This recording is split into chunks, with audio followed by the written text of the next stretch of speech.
it was like set at landscape mode, so it's like the other side when it's like if you're doing a YouTube shorts.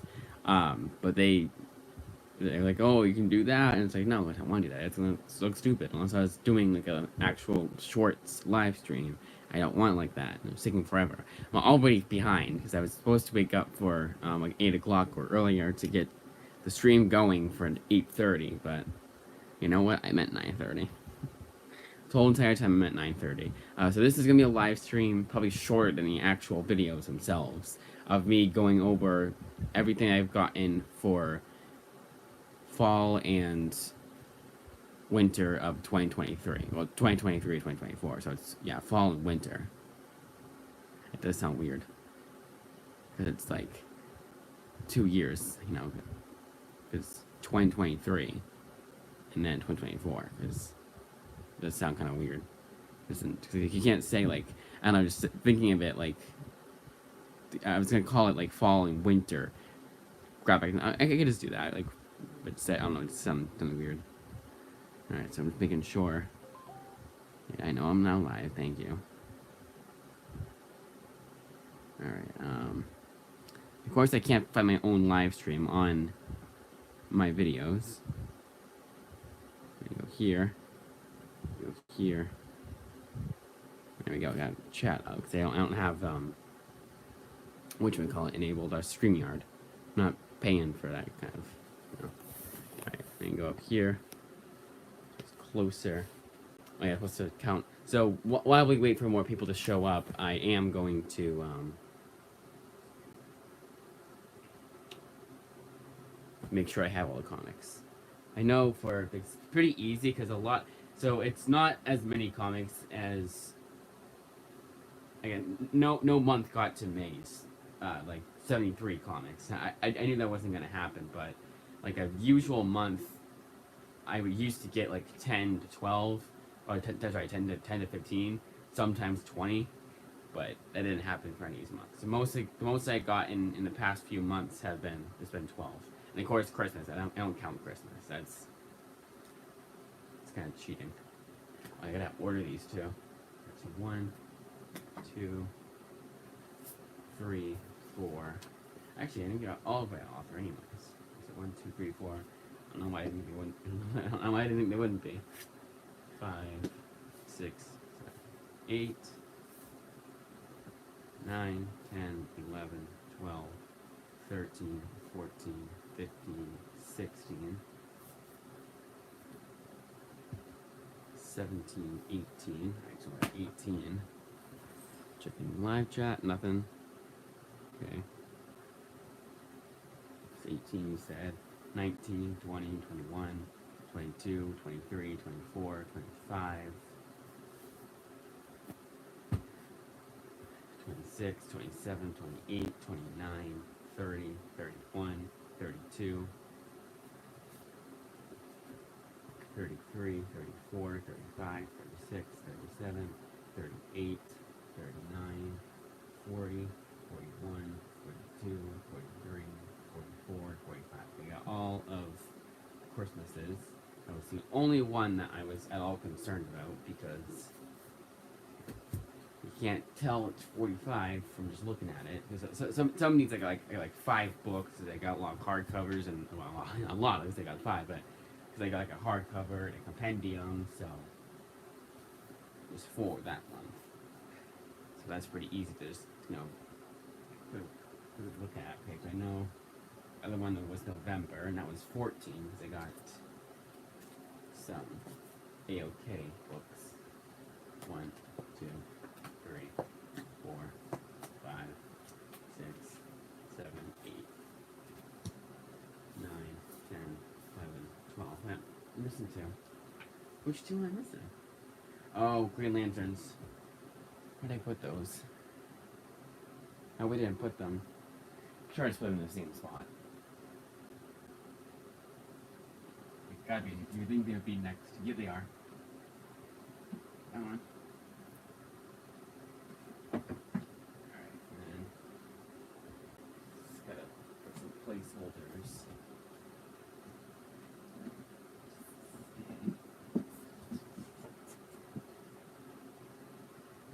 sure. So for my shelves, when I'm taking out books, I always make sure to, um,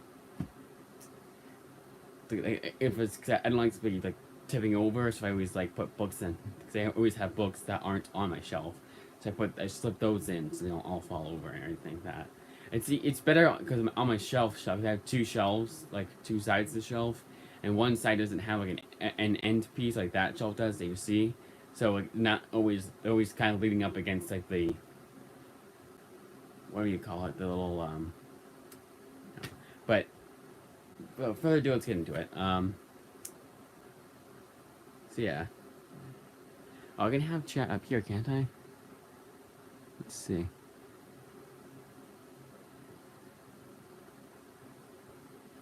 Oh, messages visible. Yeah, I want to do that. There we go.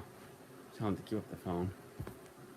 Okay, so problem is I'm gonna be I'm gonna start getting into the comics, and then people aren't gonna be here for it, which is the only problem. But unfortunately, it's the only way I can do this. You know. Say, oh, I'm already late. That's why I wish I had started my. It's been nice if I started my stream at 8. Made it 4:08. So I got up at like really early, at like 7 o'clock, and I was going to get up, but I was like, oh no, I'll sleep in. It's pretty early, And then I slept in until 8:55. Good, I didn't sleep until 9:55. That would really piss me off. But I got everything, which is good. I got everything. I mean, double check to make sure I got everything, but I got everything out ahead of time. Like last night, I took all the comics out off my shelves I wanted to show off, and then here we are. So all these videos I have published. So all these comics have been shown off before. That is the September to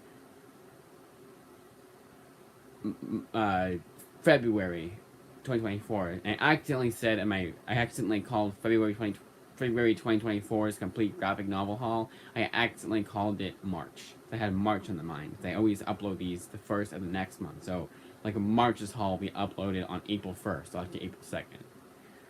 So it's either the first or second of the month. I have videos planned. I do have a video planned scheduled for April 1st. Without further ado, well, actually, I'm gonna double check to make sure I have everything. I know for November we're all set. Actually, I should put those down here. That would be a better idea. Actually, no, it doesn't matter. One second thought. Okay. And then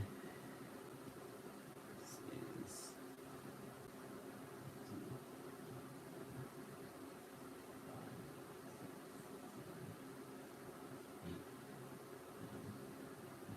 11. Why is that 11?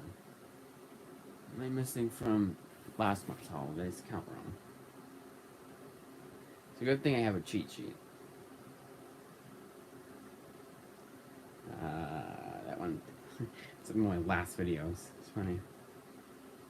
It's 10 days ago. What the hell? Hey! Where's my... Oh, they never even put it in? I never even put it in. Okay, I guess look here. Did not count the fall? What's that count the fall? So 1, 2, 3, 4, 5, 6, 7, 8, 9, 10, 11, 12. We're good. Okay, we're good. What I did wrong was I thought I had put the description. In the description, my complete, like, January haul, I put all the comics I show off, like all the graphic novels I got for that month, in the description for those who can't spare an hour. They usually go on for a very long time. That's why this one, like, how long is this one gonna go on for? There are a few things that I did forget to mention, like January's haul. I think there's a couple things, and it was in February's haul. There was a couple things that I like updates. But in some of these I have read before, so I will briefly talk about them. But I guess this might be a more condensed version because I don't want to make this like too long. And even then, like I gotta wait for people to show up. If no one shows up in the next like 5 minutes, I'm gonna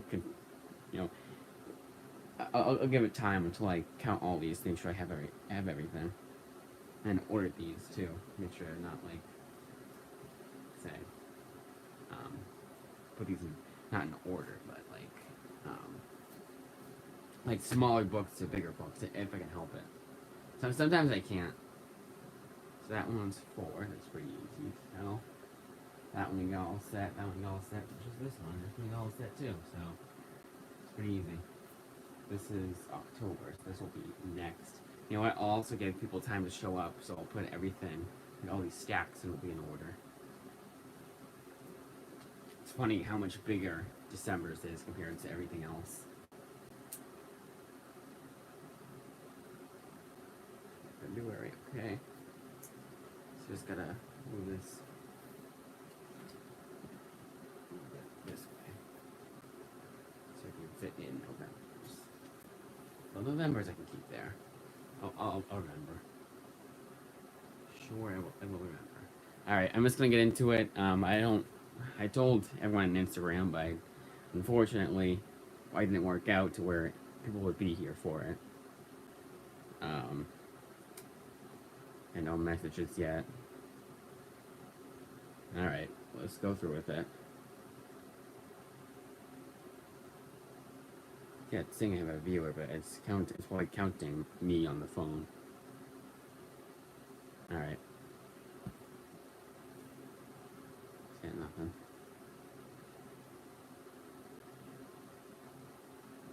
Alright. So first up we have the Outcast Compendium. This collects all 48 issues of the series, and this is one of the comics that I started reading, but didn't get to finish. My local library has an interloan system where you can get books from other libraries, and they seem to have all 8 volumes. Now, the first time I was like, okay, I can't get volume 8. Volume 8 just released. I was none the wiser of if Outcast the series was still going on when I started it. And it was, because it was like 6 or 7 volumes I had to get through. So it was a lot of reading. I was like at least 7 visits to the library to get the books. So it was like 7 weeks. It's a lot of weeks. It adds up, surprisingly. And I remember reading 7 out of the 8. The next time I wanted to read it, because I was like, oh, okay, it's been long enough. I should be able to get the 8th volume, no problem. I did that again, and I swear to God, I know I read the 7th volume, but they were like, no, we never had the 7th volume. Their system is so broken. They have 2 systems now, 2 catalogs, but the original was so damn broken, still is, because they use that system for the other libraries that aren't part of the new system. It was just so broken, so annoying, because they'll say, oh, no, you don't have the book, and they do, and they'll resubmit it, and it'll come in, or I'll have to make sure that there's a library next to the submission form. Like, there's a submission form, it shows the library, you hit submit, and then it'll like that. A bit hard to explain without showing it, but it's one of those things that's extremely broken. Even their new system kind of has a few hiccups, but like compared to their old system, it's completely immaculate.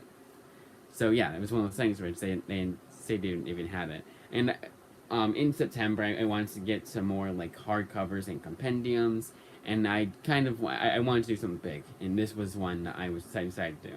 So all 48 issues, and I'll show the artwork too. I gotta remember to do that too. But I did remember really liking this. This is like basically the paranormal version of Walking Dead. Boy, like it was more the characters than anything. Like, one thing about Walking Dead that I've noticed rereading that series is that you'll have lost train of thought. The other thing I've noticed about Walking Dead is that you can make it like Aliens, and it would still be a good series. It's more the characters than anything else. It kind of, like, a lot of what people don't like about the zombie movies is that zombie genre is that it feels very tropey. There's a lot of like they meet all these quotas. It's like a checklist movie at some point, at a certain point.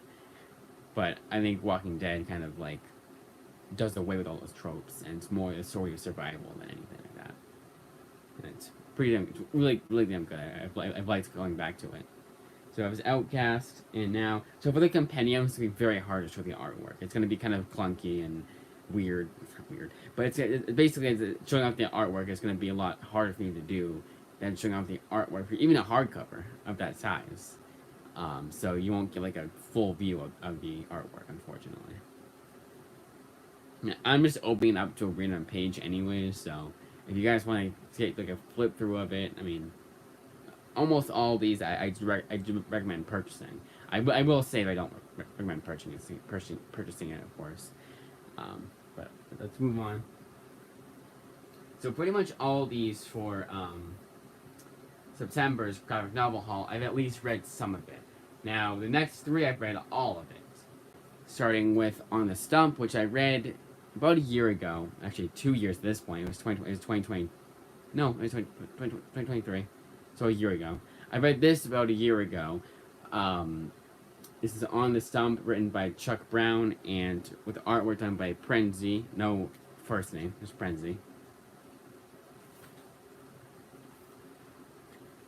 And this is about like boxing for the president. It was a very weird premise. I do remember liking it enough, but it wasn't like a super recommend. It was just I honestly just bought this. Whoopsies. I honestly just bought this because it was the last Chuck Brown book I needed for Image Comics. I am a completist with that. The only exceptions are something like Robert Kirkman. Someone like Robert Kirkman was written just so damn much for Image Comics that I don't ever get everything he's written for Image Comics. Now, Greg Remender is soon becoming a Robert Kirkman, but Robert Kirkman, like, he started way back in 2003 with Walking Dead, and he hasn't stopped since. And he was on, like, I think he was on 2 series at that point. I think Invincible and Walking Dead maybe even released around the same time. But this one collects 1 through 5 of On the Stump, all 5 issues of the miniseries. Yeah, still nobody showing up, or no one chatting at least. I should have been prepared for that, but I mean, if we get people, we get people. We don't get people, we don't get people. This is really just to show everything off at once. I did do this before for my complete. It was like summer 2023. Because that was. I counted. Yeah, I know. Did I do September? No, I didn't do September. So it was May to August. So I kind of did like a little cheat for May, because May isn't technically summer.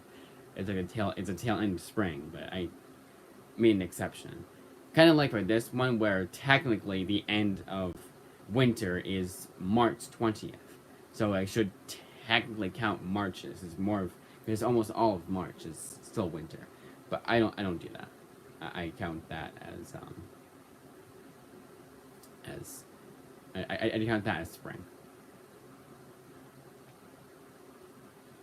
The next one I do recommend, and that is Flawed by Chuck Brown with artwork done by Frenzy. This one was really damn interesting. It was about like a serial killer kind of guy and someone going after the serial killer to put him to justice, bring him to justice kind of thing. Like with On Stump and like with a lot of these books, I kind of do forget a lot what happened in this book, but I do remember really enjoying this book. Now this one was one that I had gotten myself, but I put it into my local libraries. I have another system where if there's no libraries that have the book you're looking for, and it's a new release, your local library, like your local library you go to pick up books, they'll get it for you, which is really nice. And I put this in prematurely, not thinking I'd get the other Chuck Brown books, because I must have had other books I wanted instead, and because I was the only one the library did not have, and they gave it to me after and I completely forgot about it until I saw a notification. I was like, oh yeah, I did put that in, and I got it, and I was like, you know what, let's read their copy. They were nice enough to go through all that to get it for me, even though this book is like $14.99. They still went through all that. They had to also put in their special little stickers and stamps and all that junk, so I'll read their copy as my copy, but of course still keep my copy. And I'm glad I did it, because this is definitely a series I will be reading again and again. Oh, and all 6 issues of the series are collected. It's a 6-issue mini-series. And then we have Bitter Root. Now, Bitter Root, this is the hardcover omnibus, and as time goes on, I'm really making sure this book will stay together. I'm flipping the entire book like this. and usually I don't have to do that, but like to make sure that all the binding sticks together, it does seem to be just fine, but also kind of seems like it's gonna fall apart. It's the way that the book was printed. I don't blame Image Comics. I always like give indie publishers, even indie publishers like Image Comics, I always give them a bit, maybe too much slack, because I'm like, well, you're an independent publisher, you're not Marvel and DC. So when it comes to the bigger books like compendiums and all omnibuses, I understand that they're not going to make it. It's going to be a bit less the quality is a bit less than it would be if it was a Image comic. If it was a Marvel or DC comic from Image, you know, it's gonna be a little less than if it was Marvel or DC omnibus. I mean, so far so good. But this is an outstanding series. It collects all 15 issues plus the summer special, and it's written by David F. Walker and Chuck Brown, with artwork done by Sanford Green. I think this one is one of the ones that has a bunch of like colorists and yep. So let's do this. And this is a live stream, so I don't think you guys can zoom in, but this is all the credits. It's the credits page. Whenever there's too many names, I always just show off the credits. I'm not naming all those names. And then here is the artwork for Bitter Root. Again, the way I hold it is going to be a bit different than how I hold like a traditional trade paperback or hardcover. And this one I remember being really good. It's one of those books that I think anyone could enjoy, even the people that think just because they put a black person in a comic that makes it. And I don't think those people exist. I know like there are people that say common Trump people say, but I think everyone will like this book. I think it's a politics and comics done right. It's not too it was never too preachy. And that was I read this recently, so I would have known. I would have been like, yep, that was too preachy. I would have said something in my review, and I would have remembered that. But this is definitely a good book. I don't know why I keep saying the same thing. As I also want to mention. So I did originally read the trade paperbacks of the series at my local library, and then I wanted to buy it myself, so I decided to go all out and get the hardcover omnibus. Now this is 526 pages for $60, but everywhere else you get it, it should be pretty cheap. Like I got this for $36.99, and that was a good price for this book. Even if the binding kind of feels like it's gonna fall apart, but it is the way it's printed. And again, so far so good. Now that was it for September. Now we're moving on to October. First one up, and this is the only one in November's haul I haven't read it. I didn't read. The rest I have read. And I've read all the series too, like everything of the next 3 books you'll see, I've read all of it. This is Hell to Pay by Charles Soule, Volume 1. There's already a Volume 2 coming out. When this trade released, it's already announced, or it was already coming, and it was already been announced, and it was coming out in November, I believe. Or no, it got delayed. It was December, but it was like, this is coming out, and it was Hell to Pay. They call it the Blade Dozen, I think. Yeah, the Blade Dozen. Because they didn't want to call it Hell to Pay issue 7 to 12. No, it's a 6-issue miniseries called Devil's something. I just said it, I can't remember. But that. So this one collects 1 through 6 of Hell to Pay by Charles Soule, with artwork done by Will Sliney, and someone Rosenberg does something else. Is it Rachel Rosenberg is the colorist? I knew it was not Matthew Rosenberg. I know him as an author, not an artist. There's the artwork, very good artwork. I get to say. It is kind of different having a Charles Soule Image comic though, and not having Ryan Brown do the artwork.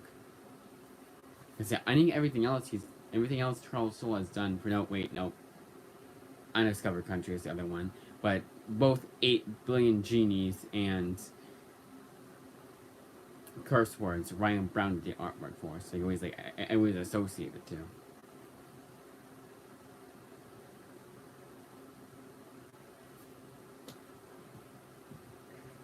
I'm probably going to end up doing is for the ones that I haven't read, I won't be talking about that much. I'll be showing it off and then showing the artwork and then going over how many issues it collects, and that'll be that.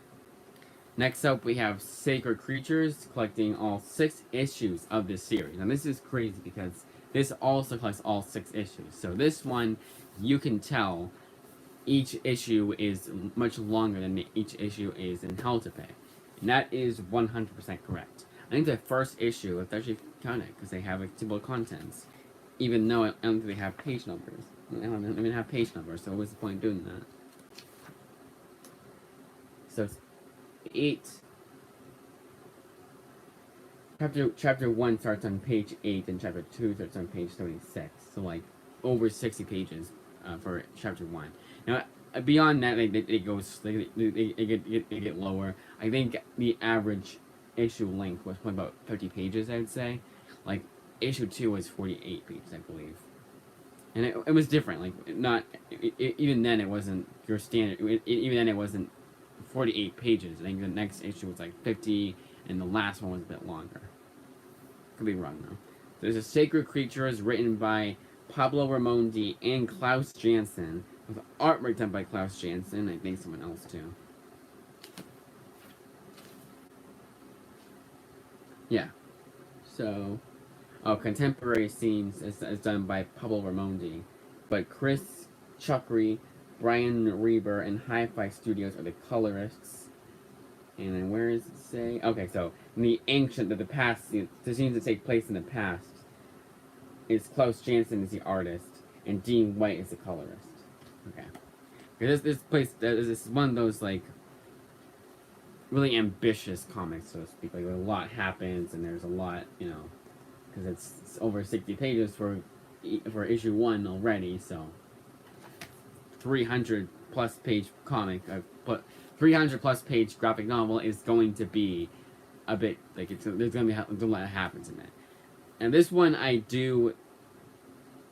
really liked it. I thought this was really interesting, really investing, and each issue didn't feel like it was that long, like that terribly long. It wasn't like, yeah, it was a good length, but it wasn't like arduous or anything like that to read it, so to speak. And I don't know how to explain it other than that. But like, it wasn't like, it didn't feel every page. It had really good pacing. This one, the one comic I will compare this to is The Wicked and Divine by Kieran Gillen. It kind of has a lot to do with that, but this one was Seven Deadly Sins Living in the Real World.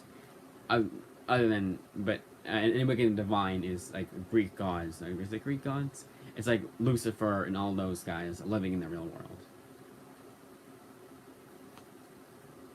But unlike Wicked and Divine, there's no like mortal who wants to be part of the gods. Who's like idolizes them. Because in Wicked and Divine, they're compared to, the gods are compared to like, saying like an do a drinking game every time I've said that so far.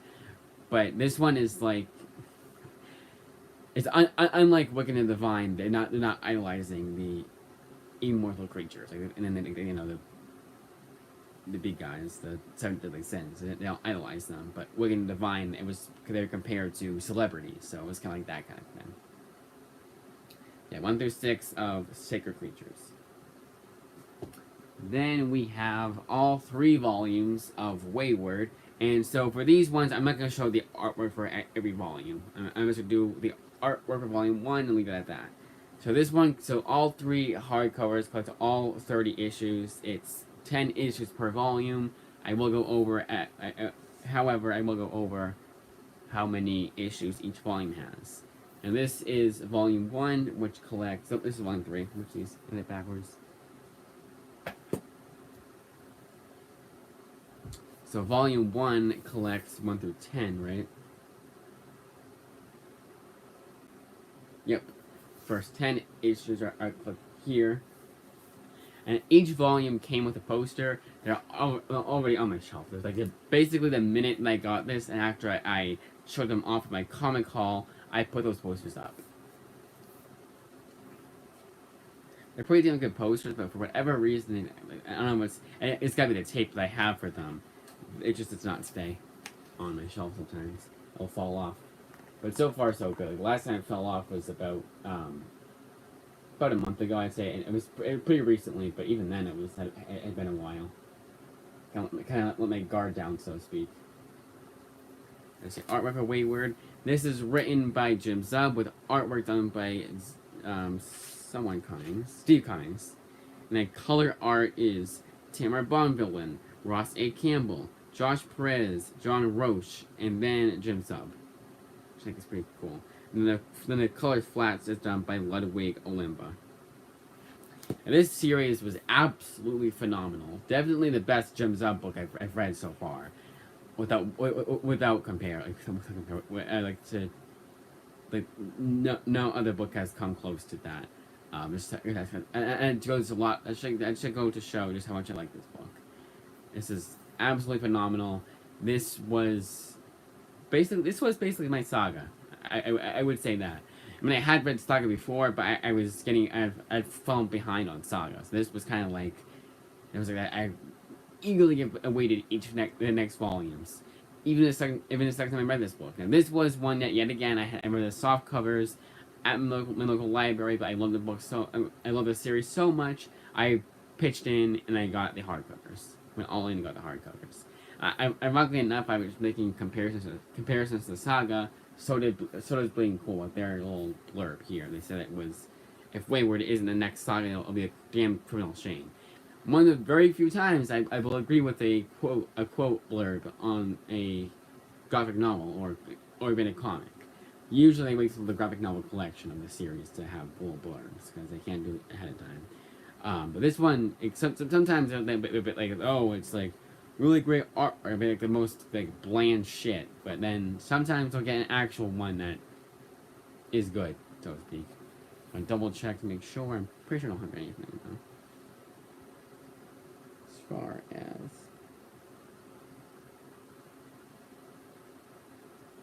nope, no comments yet. Unfortunately, those of you who wanted to see everything at once, I'm gonna have to. I'm not gonna do it at the end. There's no way I can do this at the end. I show off everything at once. I go like Wayward and then like a speed run. So book 1 collects 1 through 10 of Wayward. Already checked out the artwork.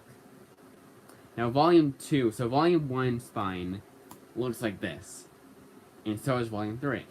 But volume 2, for whatever reason, they decided to do this. I don't know why. And also got a little bent.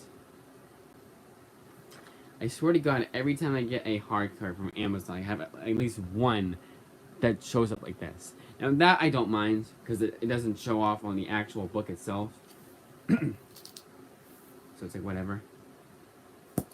Book 2 collects issues 11 to 20 of Wayward. And Wayward Volume 3, or Book 3 as they call it book, but still, Book 3 collects the last 10 issues, which is 21 to 30 of Wayward. So 30 issues, 10 issues per hardcover. But yeah, Wayward was just absolutely phenomenal. If you like Supernatural, even if you're not the biggest fan of Supernatural comics, I would still recommend this book.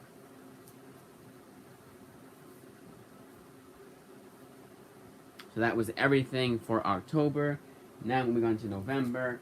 And these were the only floppies you're going to see. And this was only because they were an acts of kindness. It was the acts of kindness from Instagram follower of mine, Willie Simeon. And he's done it twice before. And ironically enough, curse words came from him. That was the Ryan Brown book, the Charles Soule Ryan Brown book I was talking about earlier. And that was Spider-Man issue 7. That was the Spider-Verse, as that like modern Spider-Verse kind of series, written by Dan Slott. That was just to keep as kind of like their minor key issues, so they're kind of worth a little bit more than your average comic is.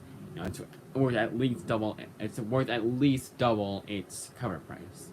So he likes to do that too. But this time, unlike last time, he didn't give me any slabs. And that slab, if you can see, if I can get this right, it's right there. That Spider-Man book. very cool. And it's still, to this day, the only slab I own. So that's, like, even more special. But then we have Green Lantern, the Sinestro Corps War, and Blackest Night. And both of these I do own. This one I own an older printing of a newer printing of this book. This is an older printing of the book I already own. And then this one is, I actually had like the DC Essentials edition, but this one is I have it in hardcover omnibus form. When I read the omnibus, I will read this, but I don't know if I can do that. I feel I can't do that. But these I saw, regardless of whether or not I have the books, I'm still gonna keep it because this is still an act of kindness. Now, if it's a whole full-fledged omnibus, or it's like a whole like box set's worth of books, like if it was everything that Jeff Johns had done for Green Lantern and in trade paperback form, I probably would have sent that back to him. Or just given it away or something like that. But this is 2 trade paperbacks, so I'm going to take up much room on my shelf anyways, so why not keep them? And this is the Blackest Night one. I do have to go over what it collects. I still should count it. This is Blackest Night 0 through 8, and then Director's Cut for issue 1. It's all collected in here, so 9 issues. And it's Sinestro Corps War.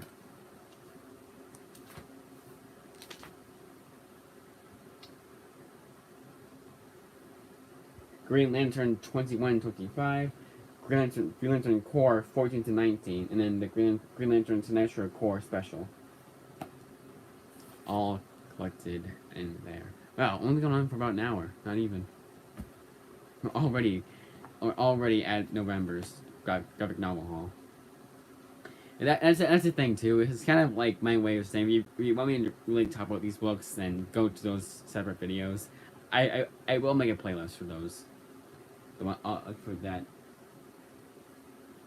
those videos. It's really just me like updating certain things, just saying, oh, I read this. Like Flawed, when I showed off Flawed, I had not read it, and I've since read it. And like for me, I'm not gonna go into like in depth, like, oh my god, the art like stood out. No, I'm just gonna say it's really damn good. All these books, like Flawed, that artwork was outstanding, and Wayward, same thing. So it's kind of like, I would have mentioned it if the artwork was not good. So if I don't mention it, that means it's really good. Just in general, I will say this book is really damn good. I really recommend it. So, and that obviously means like everything about it, I recommend. Then we have Tom Strong Volume 1, which I have since read for the second time around. Technically the first time. The first time I read it, I got past issue 1. I was like, no, I'm done. And this, it isn't oh, I gotta show the artwork. Whoopsies. So here's the artwork for, let's go backwards. Green Lantern, which is artwork for that. This is the only thing I got that was not Image Comics. I am a huge fan of Image Comics, as you guys can tell. Here's the artwork of Blackest Night. So, you know, it's for me. It's just like I've had such good luck with Image Comics as of, I wouldn't even say as of recent, but before I decided to get, before I made a decision to go all in for Image Comics, it was just kind of like one of those things I said to myself, yeah, all the books that I've gotten, that independent publishers at least, that I got from independent publishers I really liked, have been from Image Comics, so let's go all in. Vertigo is a close second, but Vertigo is not a independent publisher, it's DC. I should have that locked.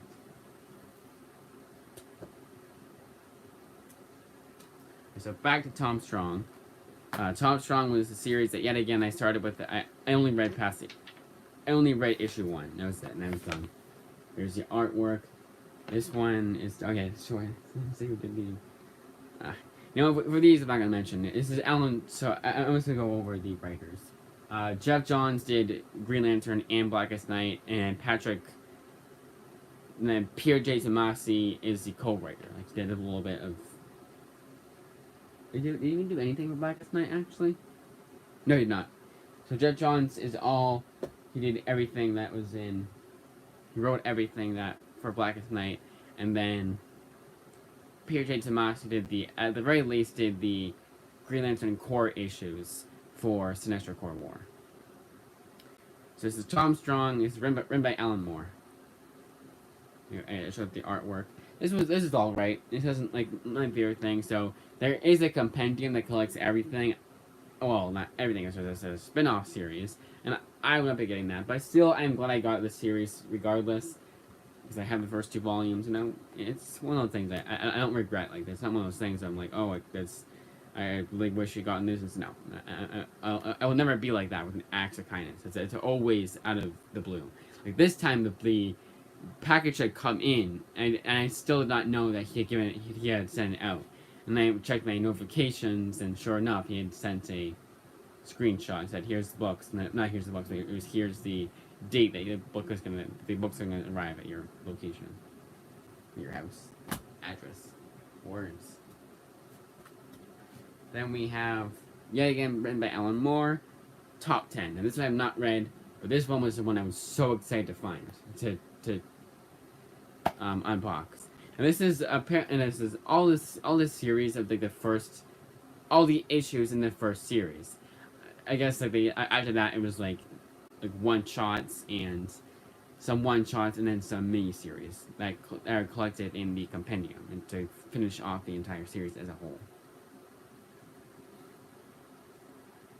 But this one I was very excited to read because when I heard about the premise of this series, I was already intrigued. This is kind of like a every citizen has superpowers. That's really interesting. Kind of one of those like premise books that this based off the premise. I am already hooked. So it's you could argue it's a gimmick, but I wouldn't say that's the case. So I keep forgetting the Tom Strong. Book 1 collects 1 through 7, and then 8 to 14 here for Volume 2. I'm almost positive I'm right. I'm just gonna assume I am. Then Top 10, Volume 1 collects 1 through 7 of Top 10. And Volume 2 is a lot shorter, so it's gonna collect a lot less. Makes sense, though. 8 to 12. It was only a 12-issue maxi series at first. But then they have a little spin-off, and one of the spin-offs they had is Top 10 Smacks. This one says Smacks. But this is say from the pages of Top 10 Smacks. Okay. This one is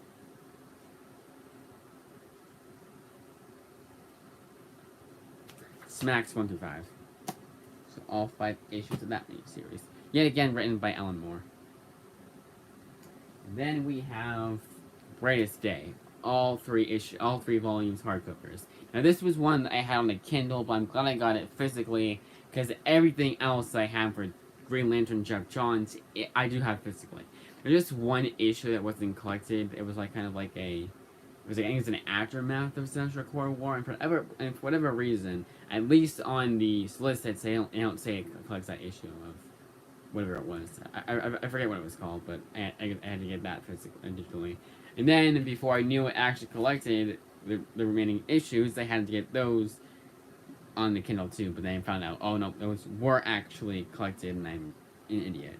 It wasn't my fault. The Amazon was getting it wrong, because on the back of that book it said it collects, like, for example, it says it collects issues 38 to 50, and it doesn't say anything about the special. And it says a Green Lantern mini-series that isn't collected.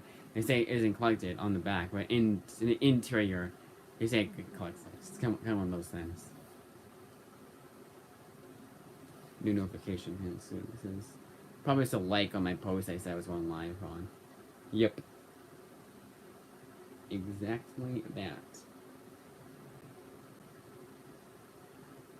And yet again, speaking of which, I'll check double chat. I'll check live chat.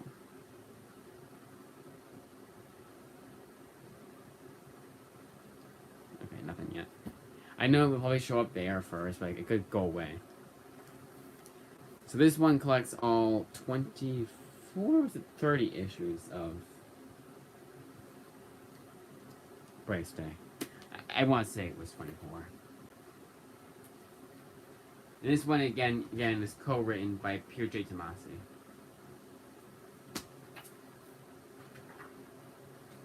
I did legitimately, yeah, so 0 through 7 for this one, volume 1. I did legitimately think, like, even though I have not read what's collected before, like, anything that happens before this, I do want to start here. I don't know why. It's because of the Act of Kindness book.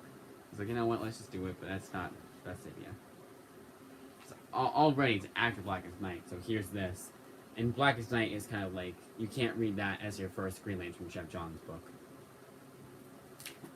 You can, but you're very confused. What I've heard. Because when the trade came out, they acted as if, oh yeah, you can start here. You can't. Can't even trick yourself into thinking you can.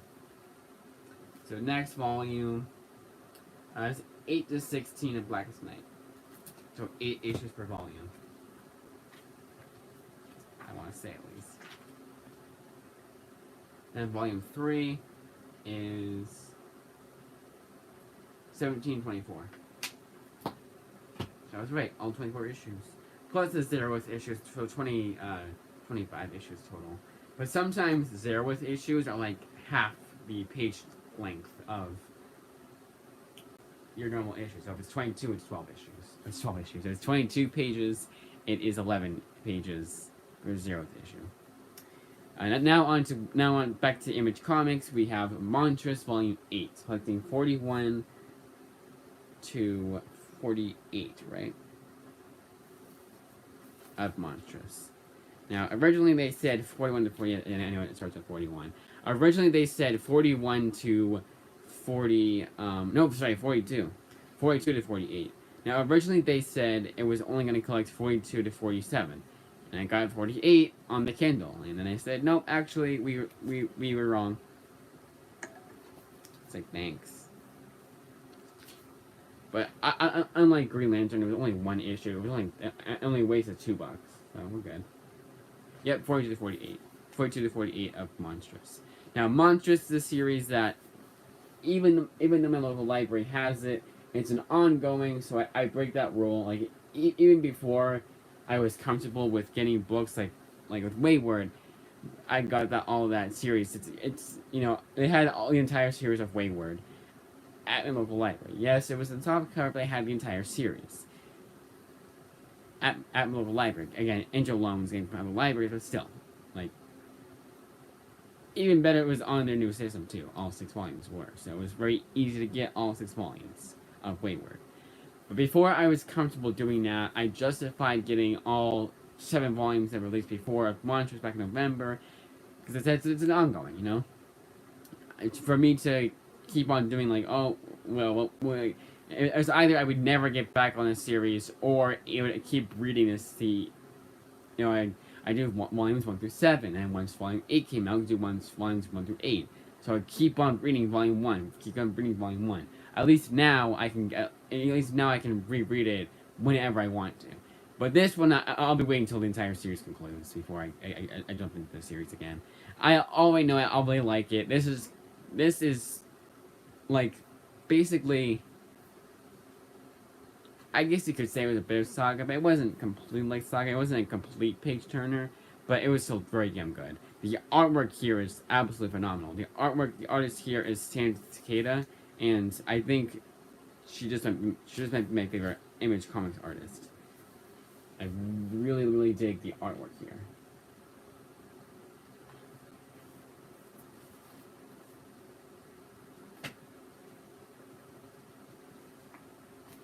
Then we have Blood Tree, written by Pierre J. Tomasi, which, ironically enough, I had gotten a bunch more. I got more than one of Pierre J. Tomasi books. Usually I just, like, which is kind of ironic. I went through 6 of the series. He does the story, so Maxim Simic is the artwork. John Killies is the colorist.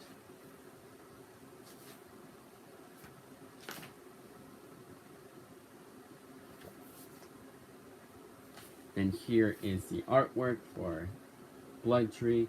And this one is his first Image Comics series. Now, he did do one for Image Comics.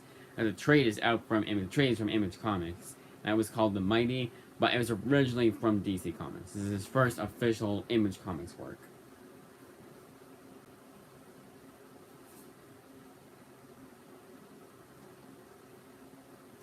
Next up is Heart Attack. I don't know why I was going to say I read this before. I don't know why I thought I had. This one is written by Sean Kittleson, and then the artwork is done by Eric Zawadzki, with the colorist being Michael Garland for chapters 1 through 3, and 4 through 12 is Mike Spicer. So you see much more Mike Spicer than Michael Garland as the colorist.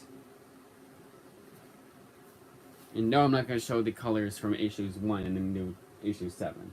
I'm just going to do this. There you go. This was one that the American Edition was talking about before the book even released. He must be friends with the creators or something, because it was one of the very few books he'll talk about like at his own video. He doesn't do it often enough. He doesn't do it often, but he will do it sometimes. he will do it often. He will do it sometimes. Yeah, that's what I'm saying. This one collects all 12 issues of the series. Now, originally, it was only 6-issue series, and then for this special trade paperback complete collection, they give you issues 7 through 12 that had never been previously released. So all 12 issues of this maxi series are collected here. You're better off getting this volume than the one they came up with before. Obviously, not everything. And this one I have read, and that is Skyward by Joe Henderson, with art done by Lee Garbett and someone Fabella. Antonio Fabella is the colorist. This one was, I'll say it yet again, was absolutely outstanding. I really dug this book. This is one that, yet again, library had it, and I did it myself. But yet another one where I got an upgrade. I went all in, got the hardcover. This one was just one of the few books that New American Edition gushes about, that he has every right to gush about. This was just as good, if not better, than what he was saying. I highly recommend picking up this book.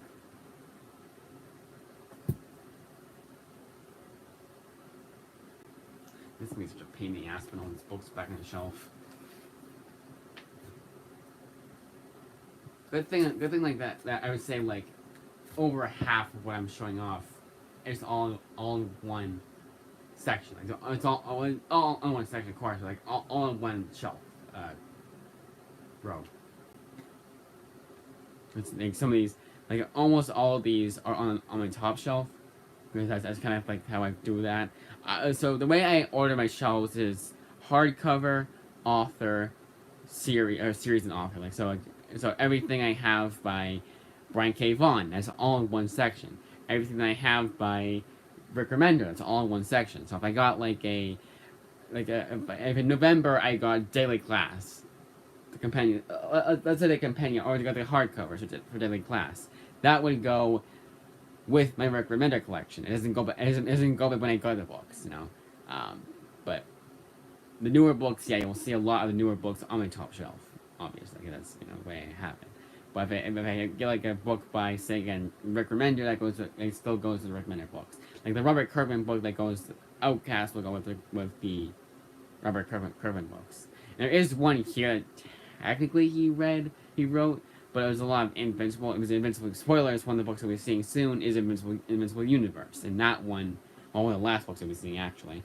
And that one was technically the Robert Kirkman, but it's Invincible. So I put it with Invincible books. But anyways, so that was it for November. Now let's go on to December, which will be a lot of books.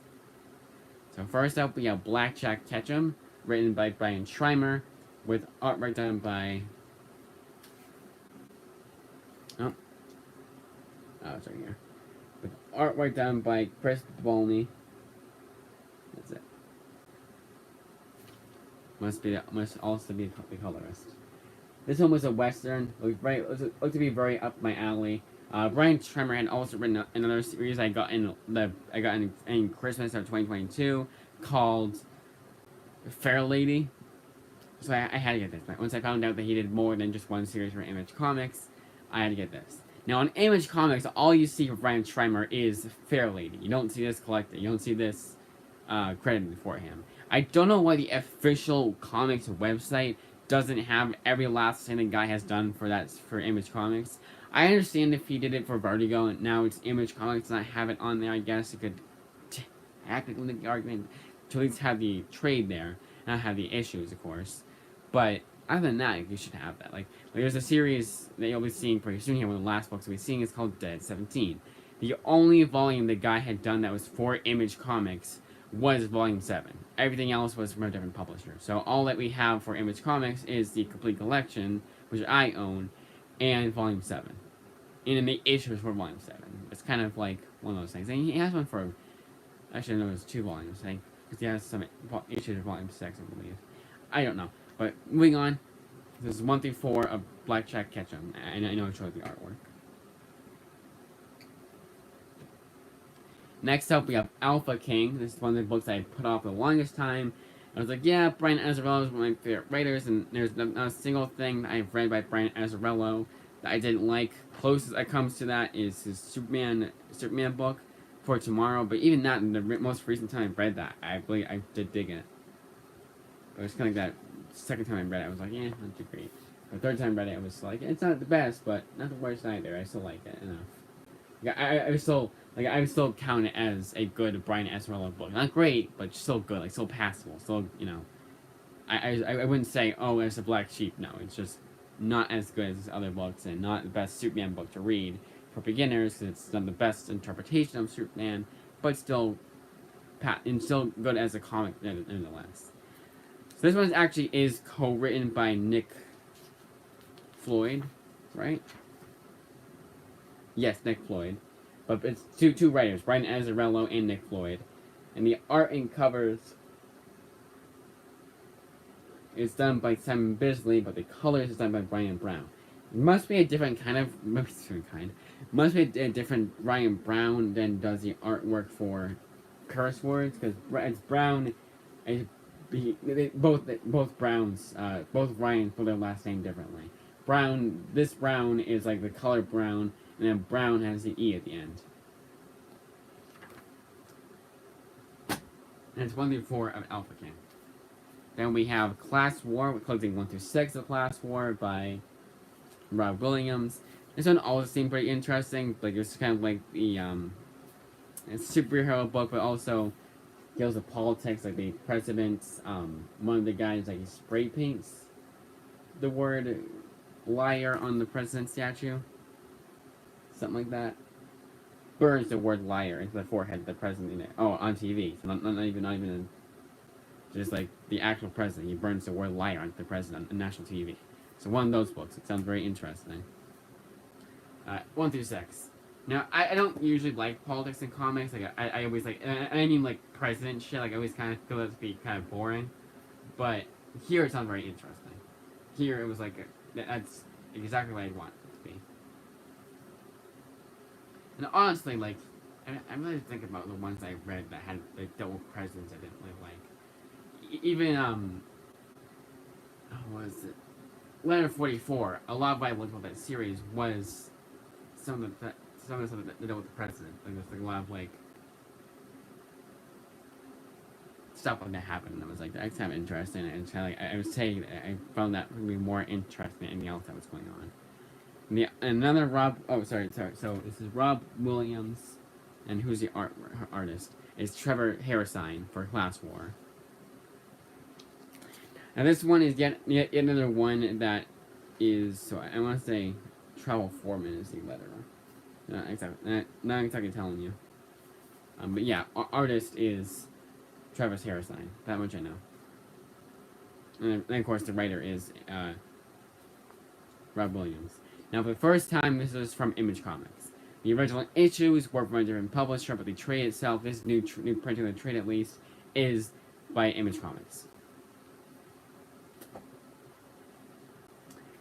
Kingsman Volume 2, The Red Diamond, written by Rob Williams, with artwork done by Simon Fraser. And this one is one of the ones that the original series is written by Mark Millar, but he gave permission for someone else to write the next volume of the series. That will happen sometimes from Image Comics. Like I said before, there's an Invincible spin-off it's not written by Robert Kirkman. One of them is, but the others aren't. And then we have something like, what's it called? I can't remember. But there's another one that the author gave permission to other guys to write it. But let's move on. Love Struck, written by Devin. Written by Dennis Hopeless, with artwork done by Kevin Mellon. This one collects all 6 issues of the series. And then here's the artwork. It's the black and white. So no colorist.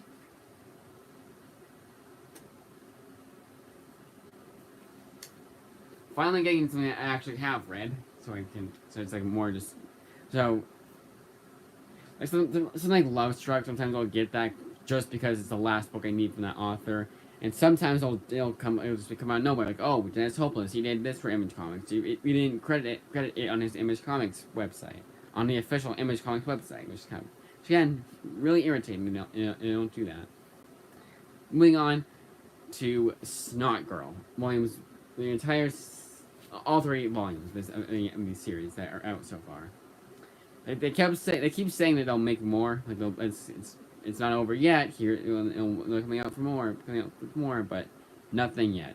But it hasn't been that long, so you never know. We could be lucky. Maybe this year comes back. But honestly, while it did end on a cliffhanger, I like knowing I have everything Brian Lee O'Malley did and everything of Snot Girl.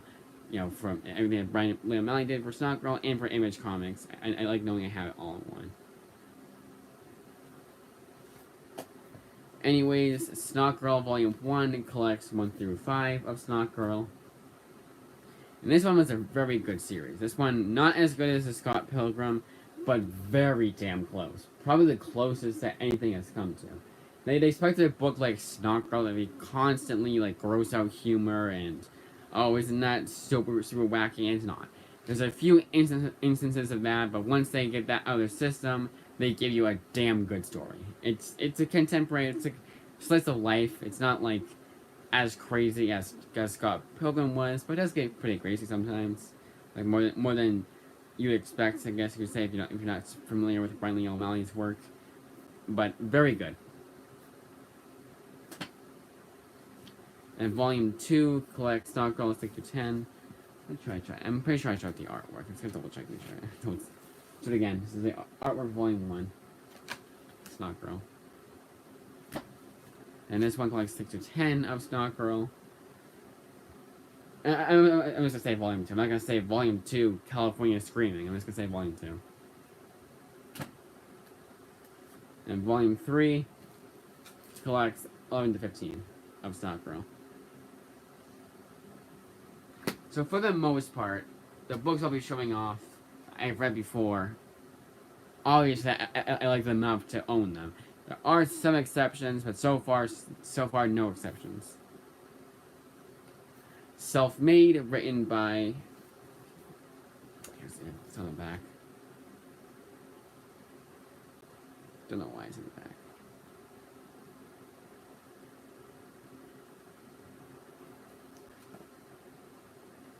And then it's right there. That is so helpful. Alright, so... Yeah, here we go. So, the script in the actual series, an actual writer, is Matt Groom. Layouts is Eduardo Ferrigado. Pencils and inks is, again, Eduardo Ferrigado. Colors is Marcelo Costa. That's it, okay. The way they credit, the way they did the credits page is much different than what they normally do. So this one collects 1 through 6, plus supplementary material for Self-Made. six issue miniseries, and I really dug this one. This is like so damn good. I wouldn't mind seeing a volume 2 of this series. Like, this was very damn good. I highly recommended. And then I got Inferno Gold Red, another Mac Room book, but this time the artist is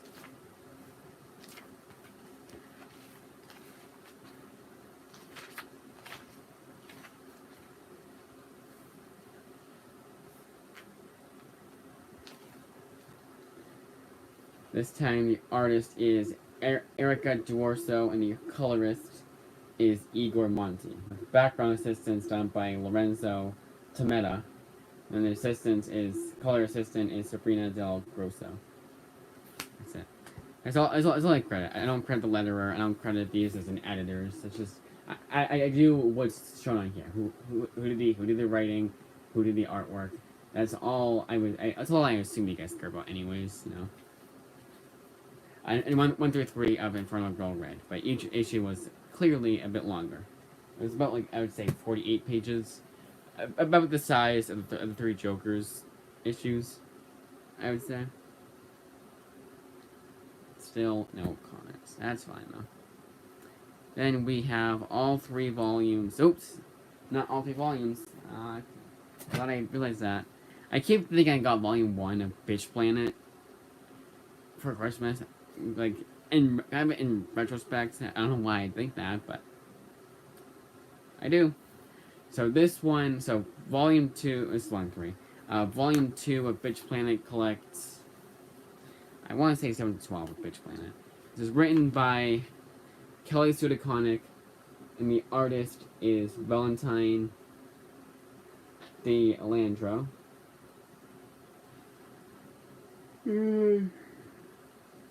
Taki Solman is the artwork for issue 6. And Kelly Fitzpatrick is the colorist. So it must be 6 to 10. Which is actually, I'm almost positive it is. Now this one is one of the ones I say purchase with caution. Because, I mean, so the books that I show off I haven't read, just in general, purchase with caution. Sometimes I'll say, oh, well, it's an author I really like. Oh, it's this. And I do like Kelly Sue DeConnick's writing. I have really enjoyed her Captain Marvel so far. So I'm sure I will like the series, but very cautiously reading it too, because it's one of those things that, yeah, 6 to 10. So it's one of those books that it's not too you can say that it's politics done wrong, and no one would really fault you for saying that kind of thing. And then we have Bitch Planet Triple Feature, which collects 1 through 5 of Triple Feature. It's a mini series, and each issue is written by someone different. So I'm not gonna say all the writers, but you know what? I'll go through here. I'll tell you guys all the names that I recognize. I know her husband, Matt Fraction, does an issue here, story here at least. Rose Steen is an artist. Is the artist I recognize because of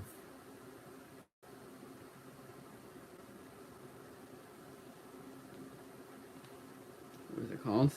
Because of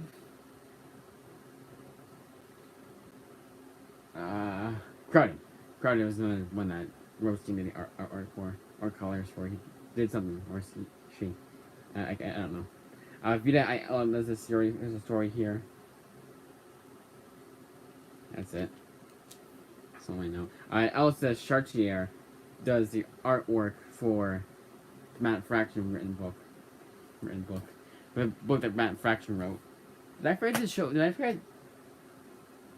I forgot it. Oh my god, I did.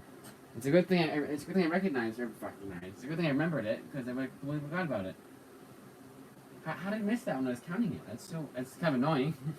But I did forget to show it. Or I did show it. I did forget to. It's one of the books of December. I almost completely forgot to show it. I'll show it. To put it on a shelf. Jesus Christ! To put it on a pile. My God, I can't words right now. Alright. Then we have Pretty Deadly. All 3 volumes of that series. Written, yet again, by Alex DeConnick, but the artist here is Emma Rios. And I showed the artwork for... I don't think I did. So, just volume 2. I even showed it for In Front of Gold Red. Alright, so we're going way back in time. So here's the artwork for In Front of Gold Red. I noticed that's so like laggy. There's the artwork for In Front of Gold Red. And now for Bitch Planet. Turns out I did do that, like I'm kind of an idiot. I don't think I forgot. I don't think I remember. I want to say it didn't. I don't know. Kind of. Wait, that's still wrong. Let's. There we go. Right.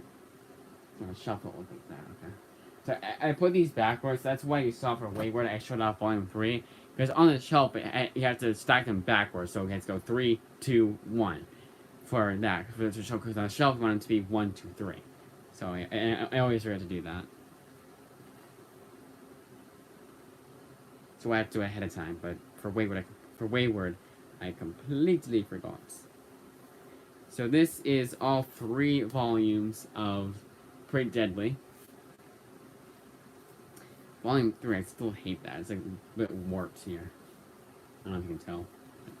One of those blemishes I don't know why I care so much about. Like, honestly, right now, I can't really tell. Like, even flipping to the page itself. Can't really tell. So, unless I'm looking for it, you know. Even going to the last few pages, I can't tell. Even feeling for it, I can't really. There's a little bent. So if anything, I got better as it went along. Okay, so all 3 volumes of this series. So I'll show off the artwork yet again. I'll show off the artwork for Pretty Deadly. I'm sure I've forgotten at least once, but you know what? So be it. And this one collects 1 through 5 of Pretty Deadly. Ironically enough, Warren Ellis did give a blurb to this, a positive review blurb. That is just so ironic to me because of how everyone perceives Warren Ellis nowadays. If you know, you know.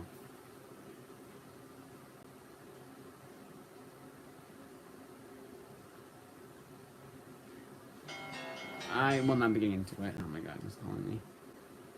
Crap.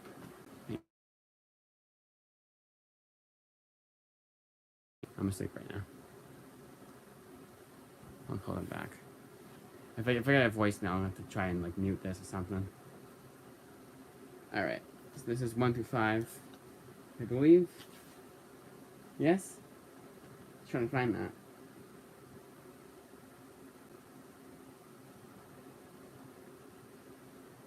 Yeah. This is Pretty Deadly 1 through 5. Then volume 2 is... Oh yeah, this is like... They do kind of something weird here. They just do it like, oh, it's 1 through 5 of this series, you know, of the rat, or whatever they call it. This is the bear. You're not showing me.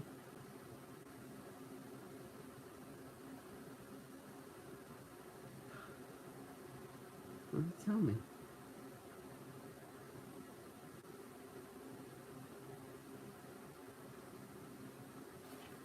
So I'm gonna say 1 through 5. Actually, this is 6 to 10, I believe.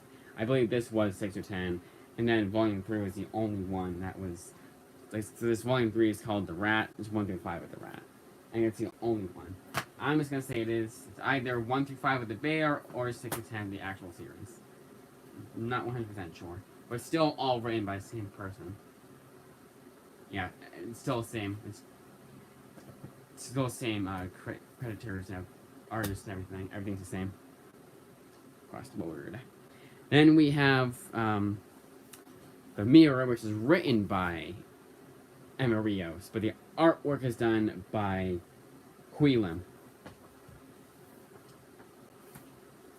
You got no voicemail. Sometimes people just call me. Like it'll seem like it's like a a job getting back to me, or it'll seem like it's something, something that I need to answer, but it's like a prank caller, or not prank caller, but scam or whatever. I'll call them back later on. It's not like it's nothing would be that important, It's kind of one of those things again. It's hard to explain without saying like, oh, how do you know? But it's just one of those things. Like I can call them back. It's not like it's Publishers Clearinghouse calling me saying you won the lottery, and if you don't answer us, you'll get your money. It's nothing like that.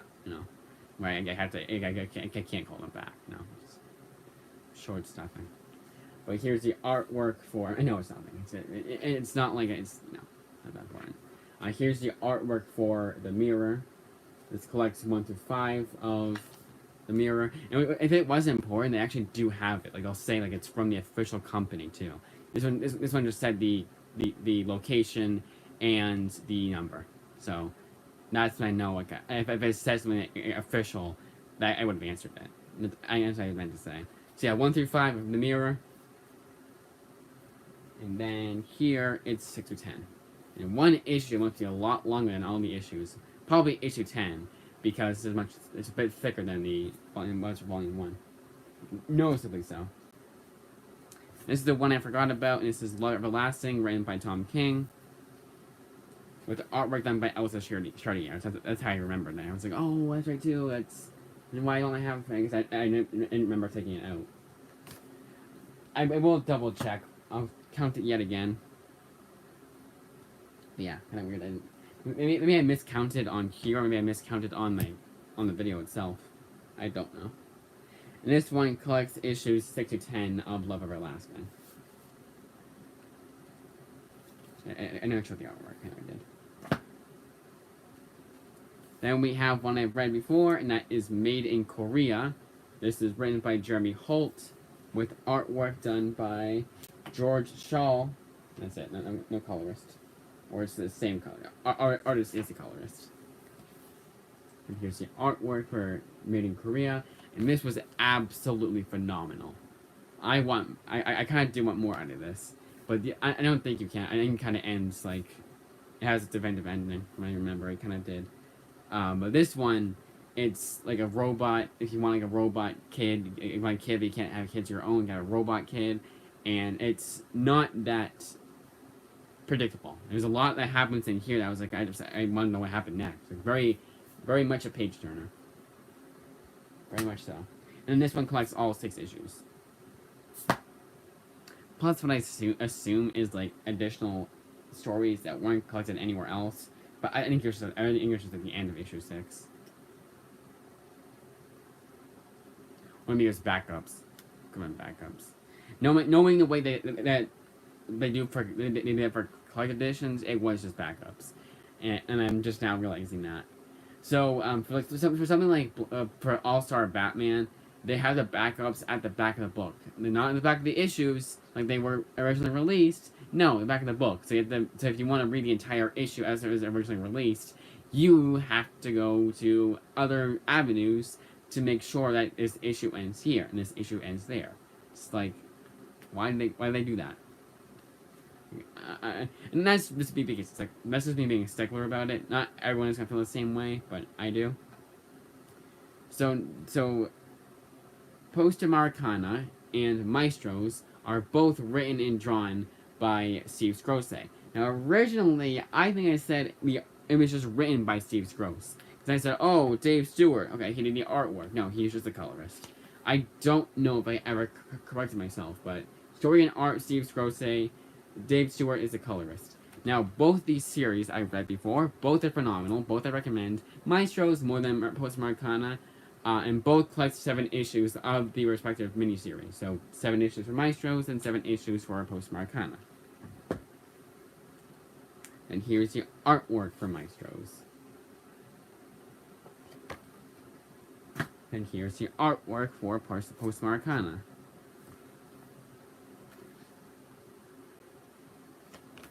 Now, I always say, and for the most part, I will get a book because I really liked it. Like, I got it at the library, and I'll buy it myself. I do at least one of those per month. Sometimes more. Only an hour, wait. Nope, hour 19 minutes so far. Yeah, this is basically a speed run. It's basically a, hey, you guys may have seen this before, but here's me showing off what it was, saying when I liked it, going over the issues, like doing everything I usually do, but not trying to get to sidetrack number one, and it's a more condensed version. And then, but those of you who have seen these before, I'm updating you guys. Say, hey, if I've read this before, if I've read it since then, I tell you guys that. And there's more information I want to mention that I didn't mention before. I mentioned that. More updated information, I'll mention that.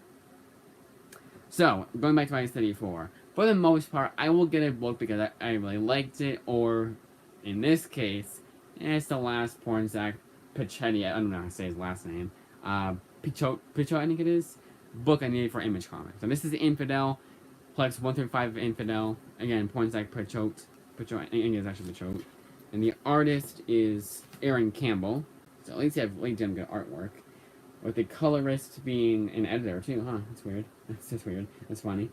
Being Jose Filaruba. Now this is one of those books that it is very preachy, like very preachy. And the first two times I've read it, did not like it. Will that change the third time? I doubt it. But at least your artwork is very damn good, and it goes and it not solves, and it like what it's going for, it does very well. It's trying to be creepy and like strange and like horror eccentric. It does do that. It's no comic has ever scared me as a comic. You know, it's kind of hard for a comic to scare me, but this one was definitely, I would say, is up there with the best horror comics, but just because of the artwork. Everything else, no, not so much. But here is Infidel. Again, I'll show the artwork. I'm pretty sure I already did. I know I already did. It's the same exact page. That's the way my mind works. I'm like, did I do that? I did, didn't I? And then I realized I just did. Even if it was just 2 seconds ago.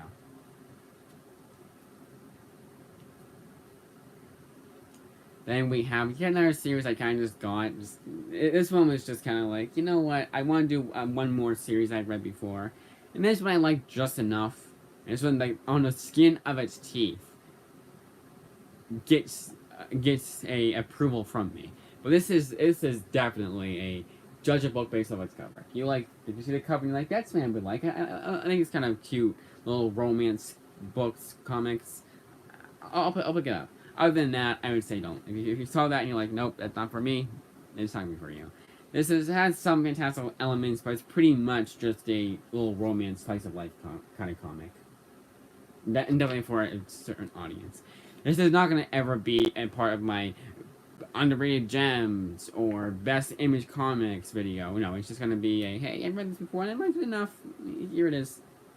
Volume 1 collects.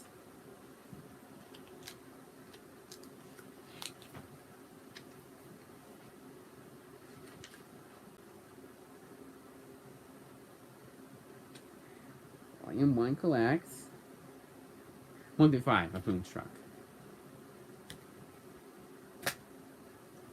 Volume 2. I think Volume 1 was the only one where the issues that were collected in the trade were original issues that came out. I think after that, it was just the trades.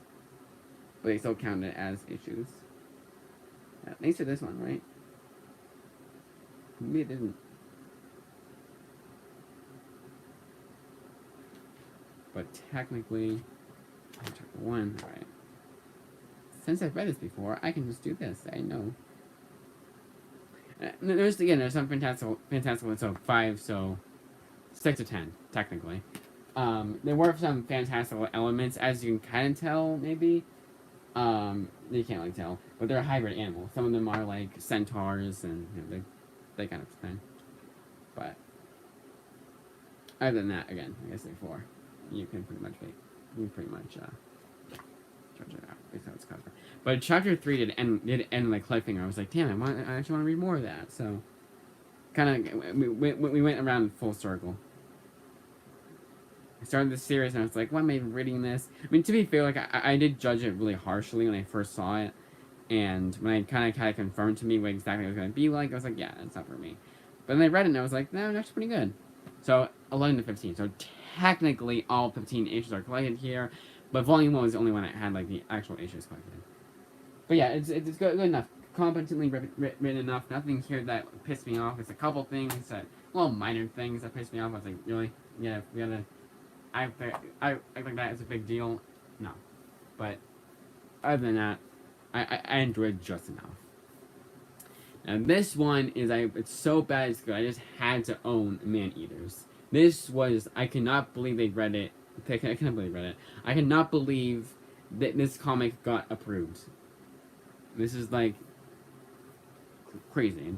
Not that great a comic, but it was comically written enough. It wasn't so damn preachy. I think this would have been really good. It wasn't so like it wasn't so like propaganda-y. I think this would have been a lot better, but it is. But again, it's written. It has really damn good pacing. It does keep you on your feet. You do want to see what happens next, even if you hate being lectured to every 5 seconds. But not terrible. Not like the worst thing I've read, because again, it was I own it. But again, it was one of those things that's like, you know what? Why not? I do plan on one day doing a full-fledged review of this series. Oh, I didn't go over who did. Sorry, I didn't go over who did Moonstruck. So Moonstruck is written by Grace Ellis with artwork done by Shay Beagle and then Kate Leff. Sorry, no, Claudia Arguire is the artist, co-artist, and then colorist is Caitlin Quirk. So nothing here is done by. I think volume 2 is. One volume I know is Kate Leff. Oh, I'm going backwards. Sorry. So volume 1. Writer Grace Ellis, artist Shay Beagle. Pleasant Mountain Sisters. That's like a story within a story. The artist is Kate Leff. Beyond that, it's the other one I said. And then colors is still Caitlin Quirk. Did I say click by accident? Quirk. Because you're so quirky. Ha ha ha. That is a joke. That is a joke they probably made. It's so stupid they probably made the joke. So the artwork. So the writer is Cassandra Kane. Pencils and inks is Kate Nimzik. And then colorist is again Rachel Rosenberg. We already had a Rachel Rosenberg one. I don't remember what it was though. But it's one of the ones we went over recently. 1 through 4 of Man Eaters. It's collected in volume 1. Volume 2 is 5 through 8. And also one thing I want to mention here. I'll show you here. I know it's on volume 1. Bill Oakley of The Simpsons does one of the weirdest quotes. One of the weirdest quotes for a comic book just ever. And it says, I'll read it again if you didn't know. If you couldn't read it, I mean. As a white, middle-aged male and firmly established member of the patriarchy, I cannot and will not endorse this book. Don't read it or give it to anyone you care about. I doubt that was, it could have been though, but I doubt that it was Cassandra Kane's way of getting back at the patriarchy and getting back at Bill Oakley. I think that was just Bill Oakley's like tongue-in-cheek, haha, I'm so funny, I'm quirky, I'm saying don't read it, even though I really liked it. Aren't I hilarious? I was on The Simpsons once. That kind of joke. I'm almost positive that's what it is. Again, I'm not 100% sure. Still to this day. 5 through 8 of Man Eaters Volume 2. Volume 3 is, I believe, 9 to 12. Yes, it is. And then Volume 4 is 1 through 5 of The Cursed. And then issue 13. Now, every 4th issue of this series was not a comic. It was all just, because it's supposed to make it look like a magazine, like a pamphlet kind of thing, which I think is very interesting, but it is still something I skipped. When I was reading this yet again, series library hat, I picked up myself, and this was one that when I was reading in the library's copy, I skipped issue 4, the 4th issue. I skipped the little pamphlet issues. So technically, I've not read the whole series, but I don't. Come on.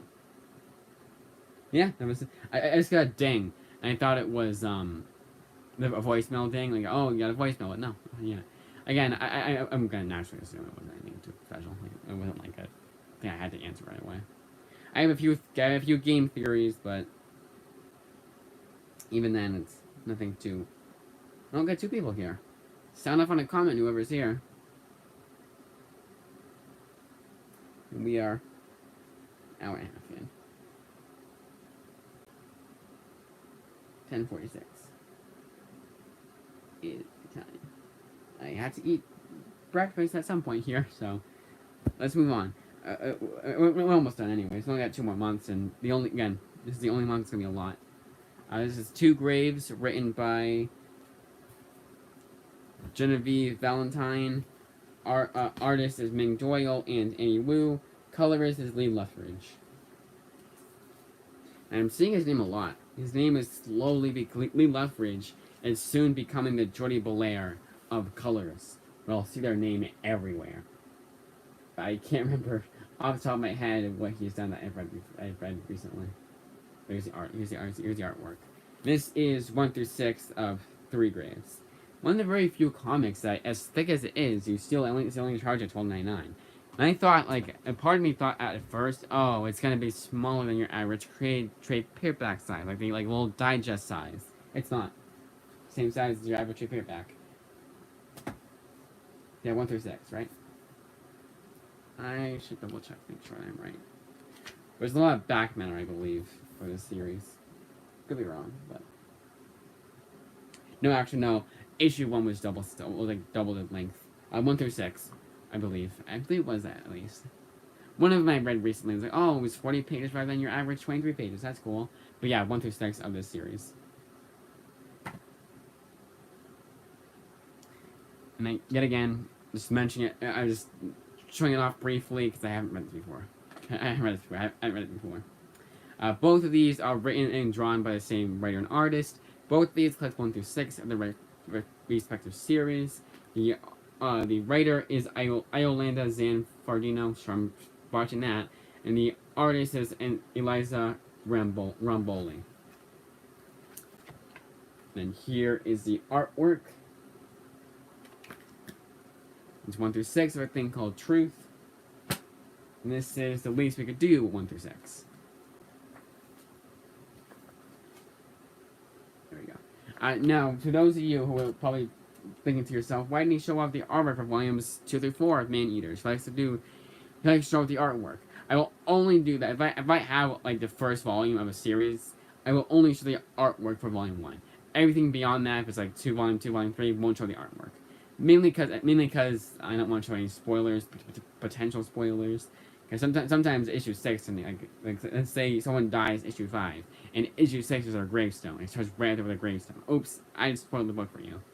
At least with the first issue, yeah, if it starts right off with a death, and it's supposed to be like a super shocking, like cold open, my fault, but most of the time, it's not gonna be a huge spoiler. So we're gonna go this way. Citizen Jack, written by Sam Humphries, collects all 5 issues of this miniseries. And this one is yet another kind of political, like presidency kind of comic, along with... Sorry, no, 1 through 6. 1 through 6 is Citizen Jack. But along with class war, these political presidencies, or have that as a backdrop at least. But this one just says a horror comedy for anyone who hates politics. Here we go. And Sam Humphries is a damn good writer. I liked almost everything I've read by him. The only thing I didn't like was Jonesy. And the only reason I didn't like Jonesy is because it was trying to be funny. It was so obnoxious. And this one, like Jonesy, you could tell. Like Jonesy, I had a really premonition feeling. I was like, oh, my Sam Humphries, that might break the mold. It didn't. It was just cringe and annoying and boring and annoying. But none of these should be. Citizen Jack. Yet again. And also, it's made for kids, too. Jonesy was, so.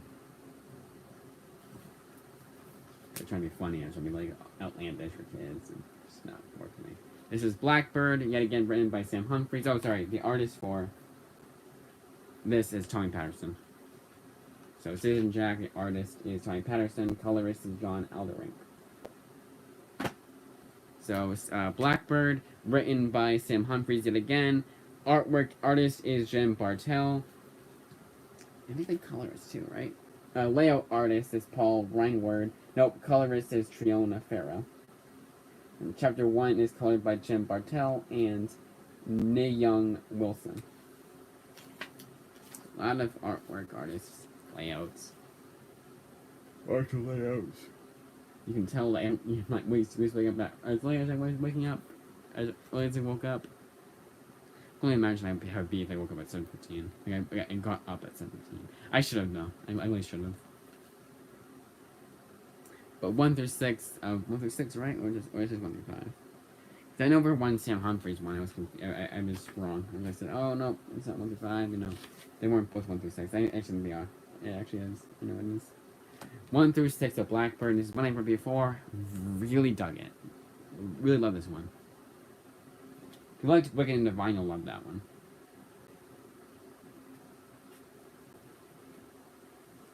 This is Rocket Girl, volumes 1 through 2.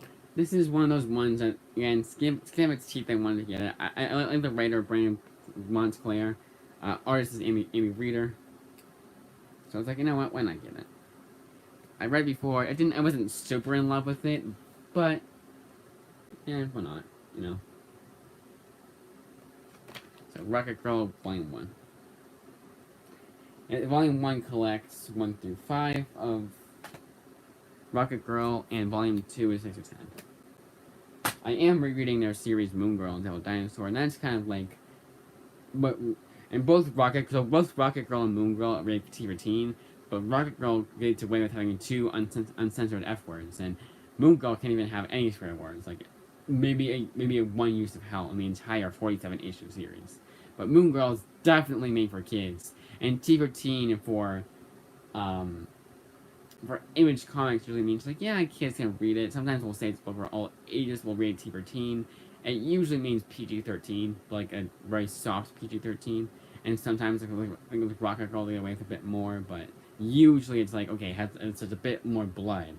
The story is a bit more like, the story itself is a bit more like intense, and an A for everyone book would be. So we kind of have to rate it T for teen. Then we have I Love Trouble, one that was just so zany. I remember this before. I remember being really zany and crazy and all that. And this is really funny, but on the spine here, it shows like it's a previously owned library book. For Christmases and birthdays, I tried to get at least one previously owned. Like, a lot of the books. So the reason why I was able to get so many books at Christmas is because I got a lot of them from third-party sellers. I know the game now. I'm comfortable with it. I know that for a fact that the book is going to come in perfectly fine condition. Because I trust most of the third-party sellers. Now, if I do use very good, that's going to be a bit more risky. But for the most part, I know when I'm getting a used new book, it'll become in perfectly fine condition. This one I think was used very good. You can kind of tell. Oh, let's just show it. No, right.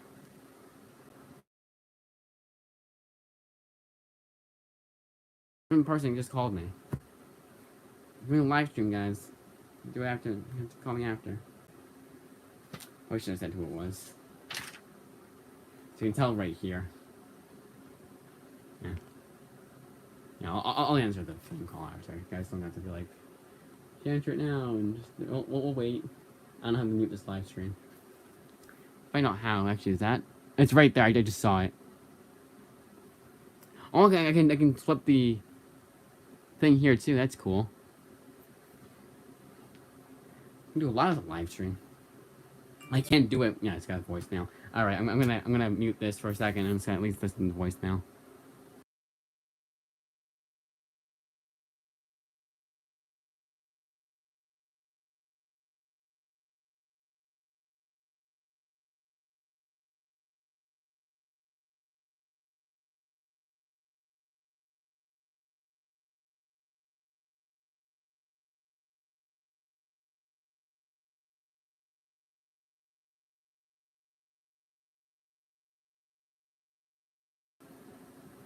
Yeah, it's nothing too crazy. Try I'm not muted anymore. Okay, wasn't muted.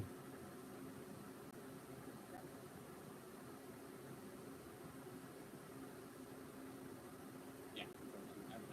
Okay. Ooh, wait, why am I so behind?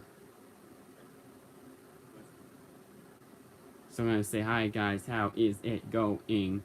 And this I do here. This I do here. I feel like I'm like off. Yeah, it's like the audio is the video is before.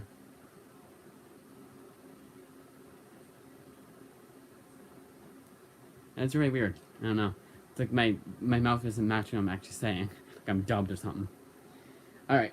So I Love Trouble, yes. Yeah, kind of like, it was good enough, you know, it was last Kelly Simmons book I needed. That's pretty much why I got this book. Completely forgot about it for the longest time, and I was like, oh yeah, it's the Kelly Simmons book I wanted. Or I wanted, but I read it before, and yeah, let's get this. I think this is 1 through 5, right?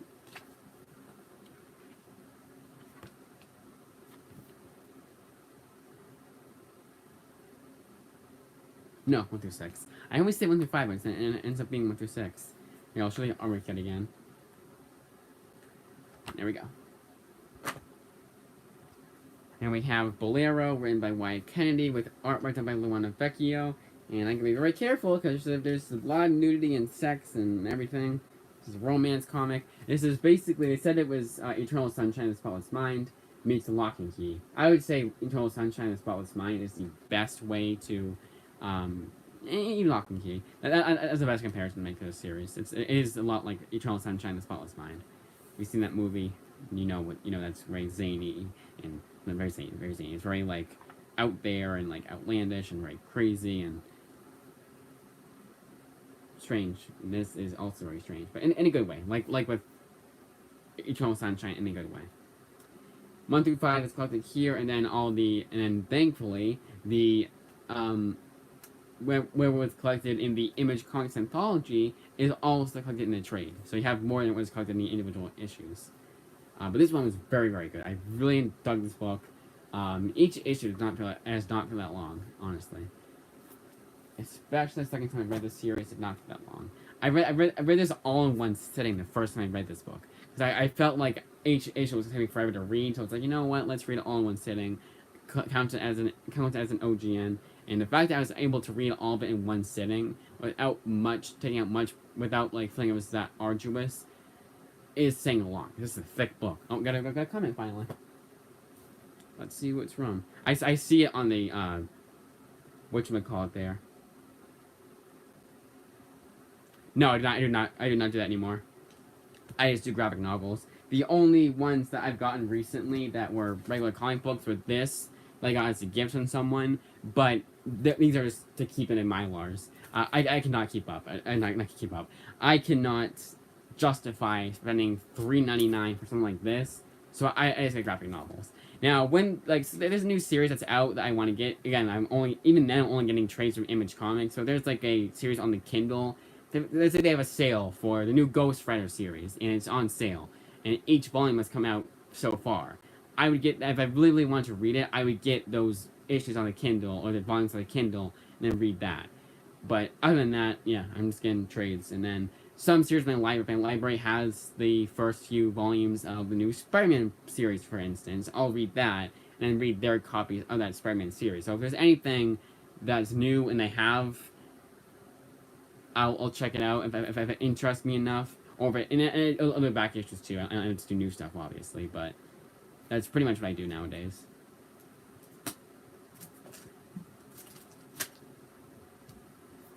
This one is... Oh, I can't put that right there.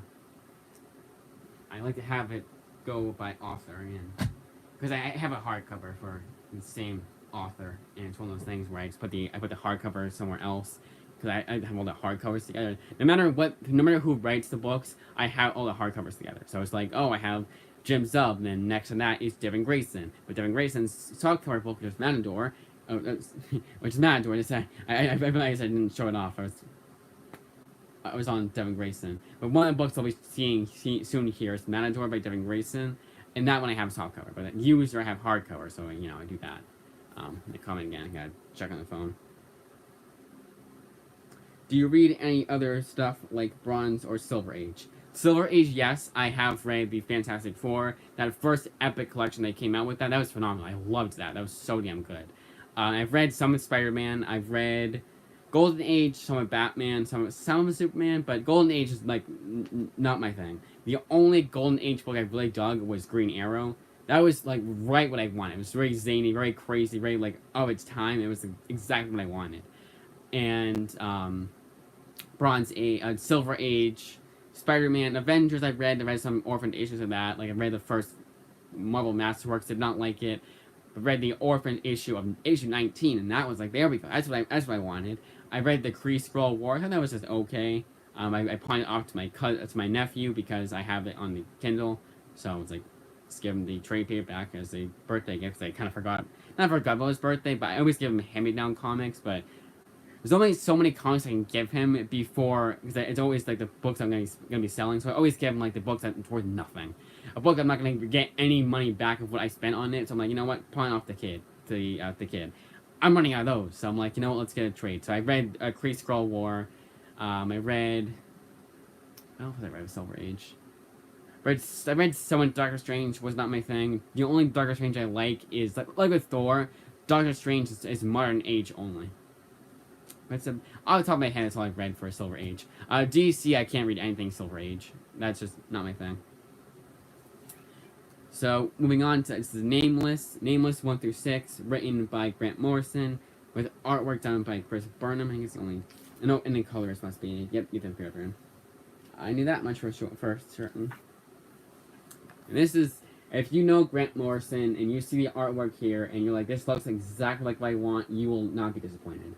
This is Grant Morrison at his best. Not like phenomenal, not like the best thing ever, but if you like Grant Morrison, you like his style, you like his stuff, and you're not expecting this to break new ground, you will like this. You know, it's just it's good, really good, but not like, I would say if I'd be at least be an honorable mention that if I had to make like top 5 Grant Morrison books, you know. And, oh yeah, 1 through 6 by the way of Nameless. Then we have Happy, books 1 through 4 of Happy. I always thought this was only 3 issues, but it must have been around the time I read by Warren Ellis, R.E.D. By Warren Ellis. And that was 3 issues, so maybe I lumped them 2 together or something. This was also very good. I'm dying to watch this show. I thought I could watch on Netflix, but we have the plan that you get it for free with your phone service, and Netflix wants to screw you over and be like, oh, you got it for free because of your phone service? Yeah, guess what? You can't watch half the shit on our catalog. I'm sure it's also the distributors here, because the little thing says cannot be watched because of rights distribute, like because of rights, because it's not supporting an ad-supported plan due to rights with the what do you call it, the creators, like the rights of the distributors, as a word. So maybe it's not their fault, but I blame Netflix. Because Netflix is so easy to blame because of what they've done recently. And all the password sharing shit and this shit. So it's like, yeah, it's probably Netflix's fault. Happy was good. This is the artist here is Derek Robertson, who's a very good artist. But it's comically written enough. It was this is the best book to read if you're just getting into Grant Morrison. You don't want it to be too crazy. This is crazy, but not as crazy as Grant Morrison can get. It's very like condensed. Like you can read this and understand it just fine. Something like Nameless is very confusing, very out there, very I keep using the word outlandish. I can't keep using that word, but very, very like confusing, and like a lot happens. And you have to you kind of have to read it like twice to really understand it. But someone like me that just is there for the ride, I can just read just fine. But Happy is the most like you can understand what's going on. But this one was very good. This one, very. Definitely liked it. But I have a feeling I'll like the TV show a lot more, because the one major criticism I have for this book is very dark. Almost too dark for me. The second time I read it, it was less dark than I remember it being. It was a lot more enjoyable. But that first time I read it, it was kind of like, man, that's a bit darker than I expected it to be. But it has, again, without giving too much away, the ending, it takes place around Christmas time. The ending makes up for everything, let's just say. This is Extra Sisters. This is 1 through 5, and this is 6 through 10. Two volume series. Everything written by Ian Boothby, and I assume everything is done by the same artist, which is Giselle Lagache. The colorist is Pete Pantazaris. I definitely did not tell you guys the first time around who the colorists and artists were, so I remember those names. And when I was going in the Christmas hall, we're still in Christmas, by the way, still December. Here's the artwork, and this one is.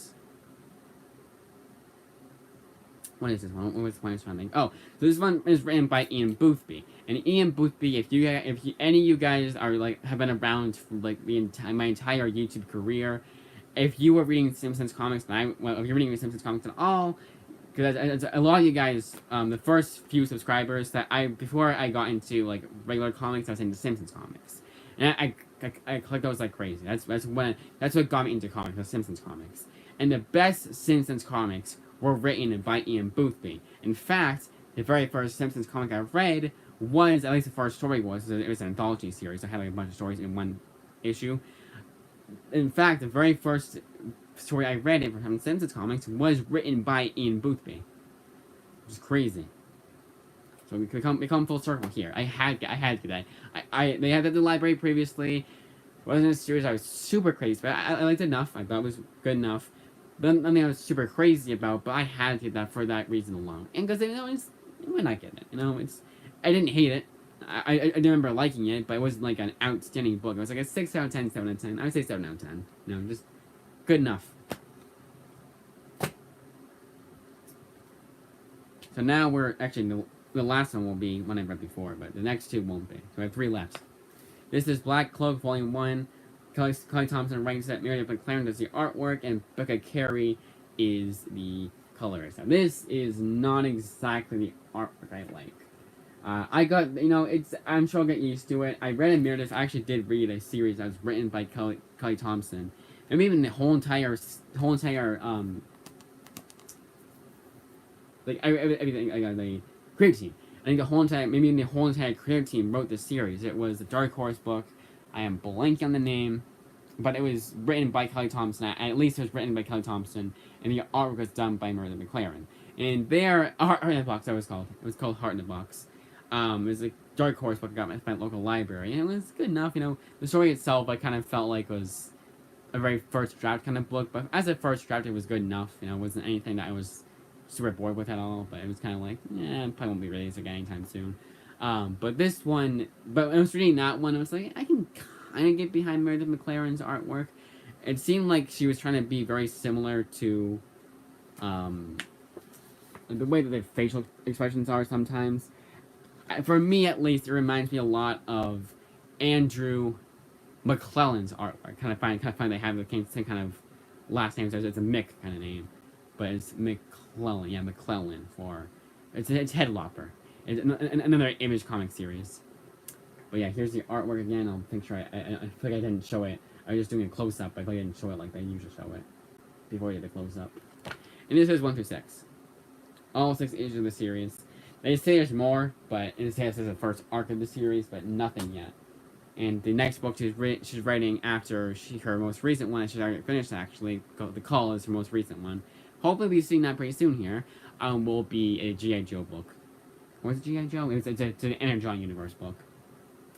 Image Comics recently got the rights from IDW, so IDW is going to be really hurting now, because they don't own anything now.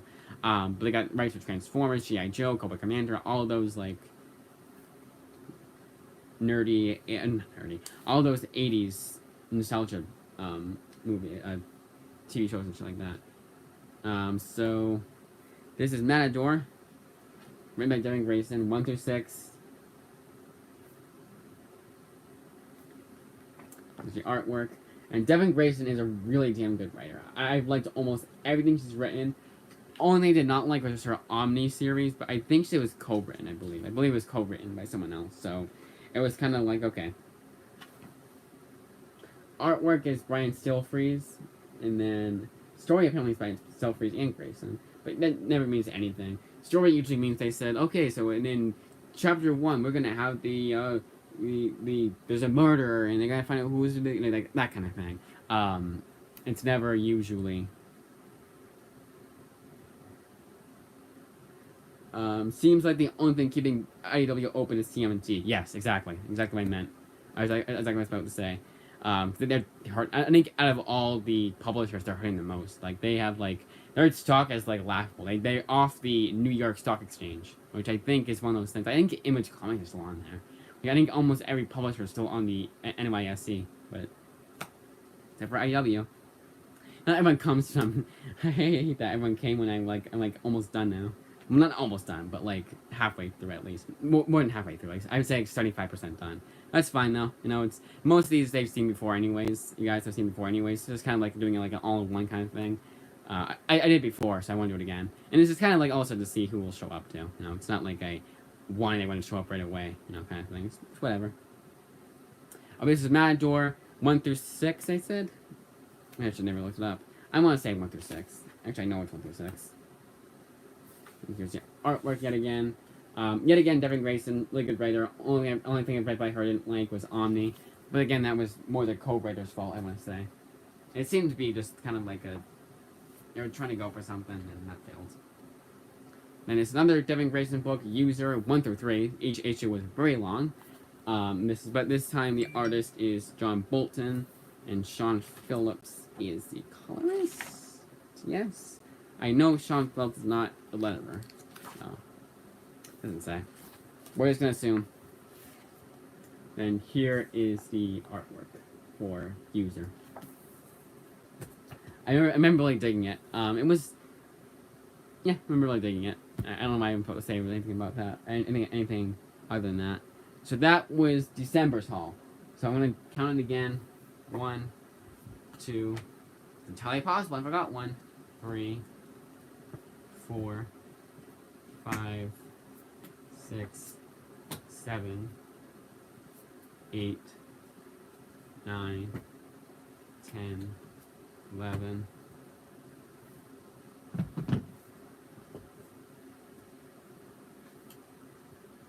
12, 13, 14, 15,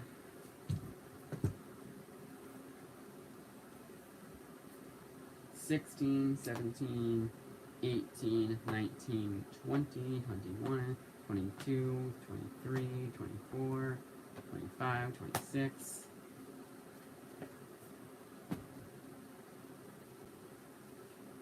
27, 28, 29, 30, 31, 32, 33, 34, 35, 36,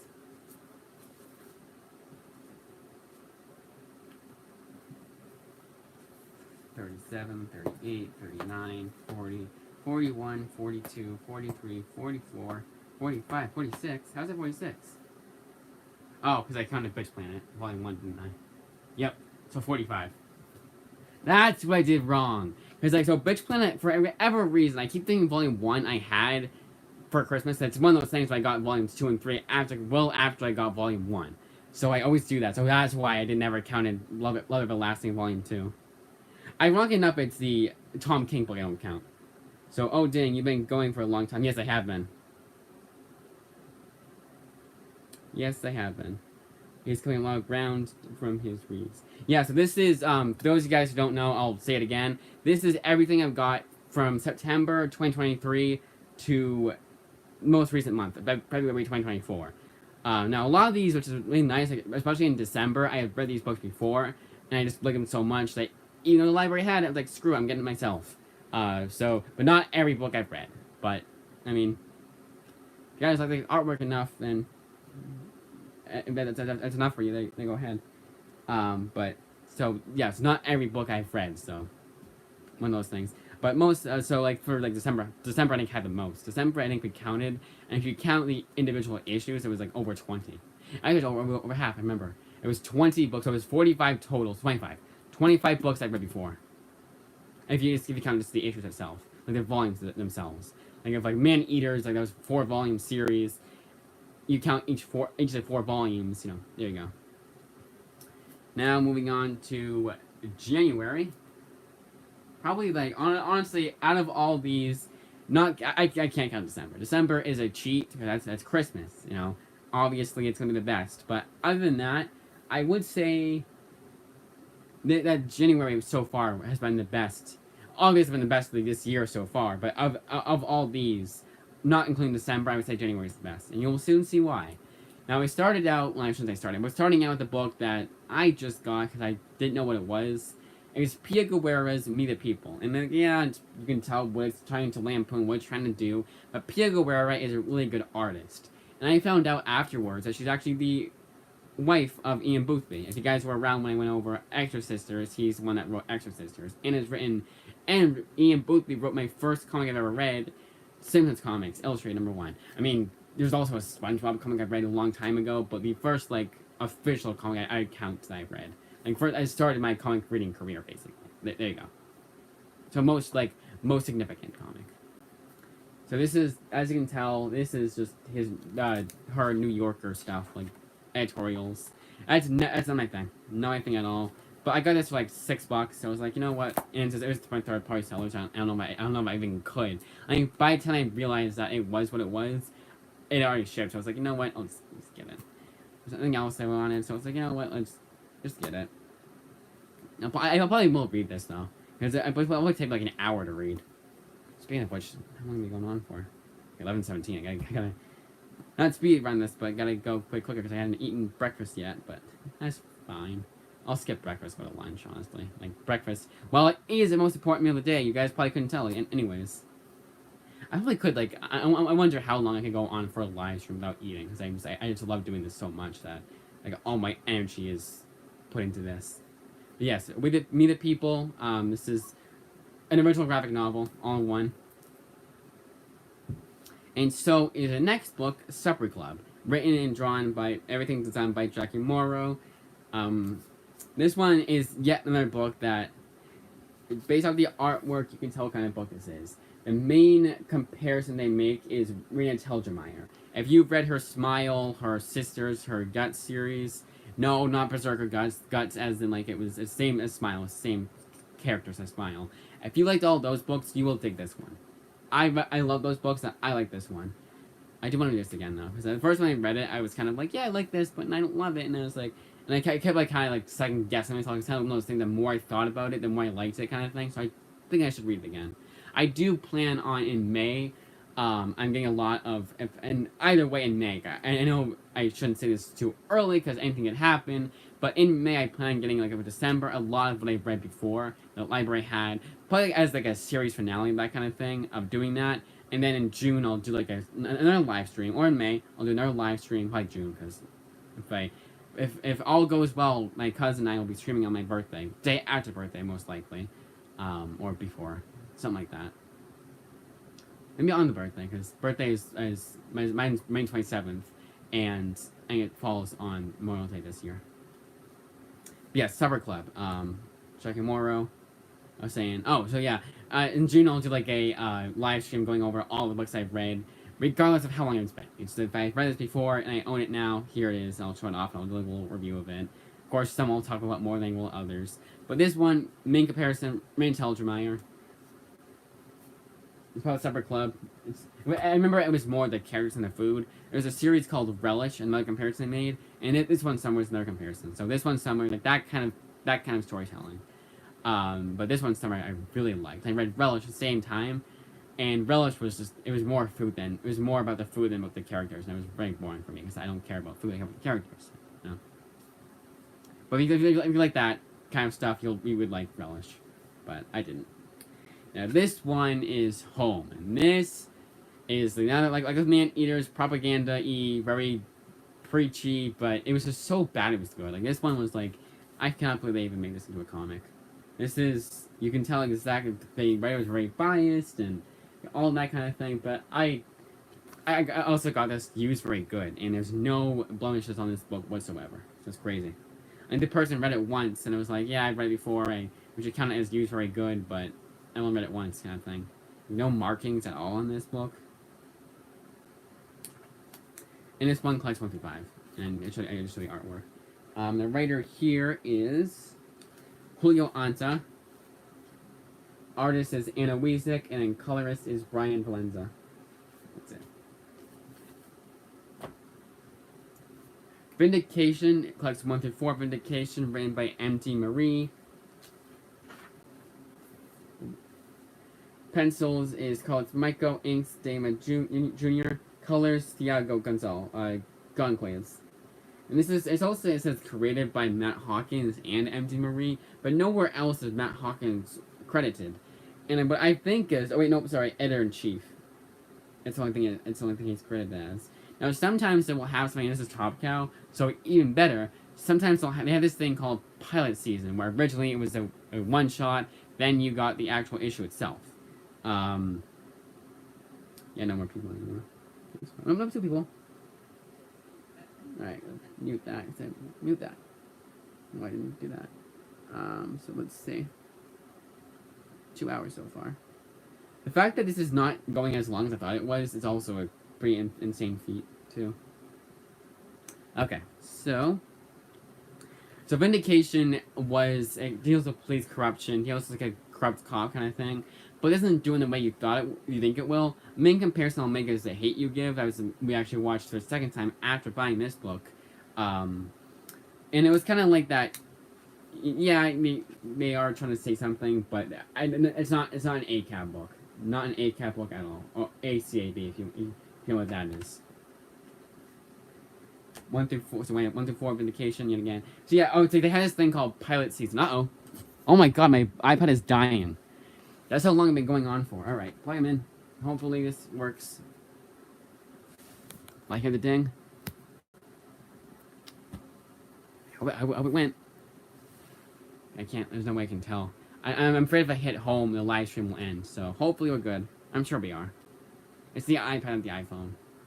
And the charger I'm using, I know works just fine.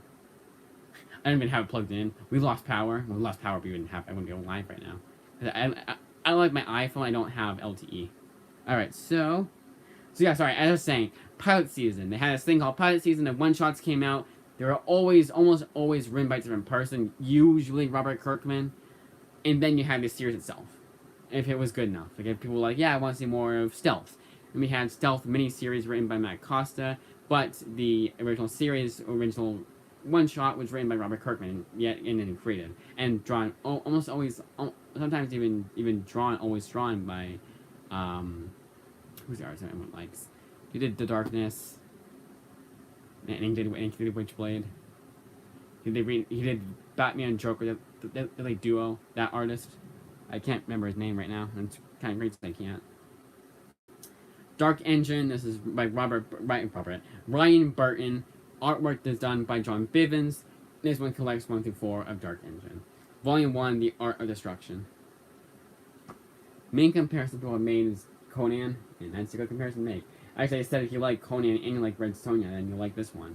And Red Sonja, I actually did read one of the crossovers with Conan and Red Sonja. I thought it was just alright. There's 2 of them, apparently. But I do want to read a Red Sonja book. There was one I read that was,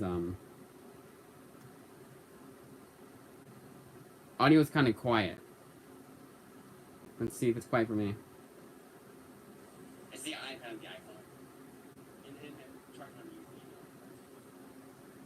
I don't know. But I think the audio was quiet. Everyone else heard it just fine. You gotta remember what I have, buddy. Oh yeah, how did your live stream go, by the way? You just wake up? So the first one I saw, like you did something on Twitter. And you said it was like 9:30 when you uploaded. Say I'm going live right now. So did you actually get home that late or start that late? They have like technical difficulties.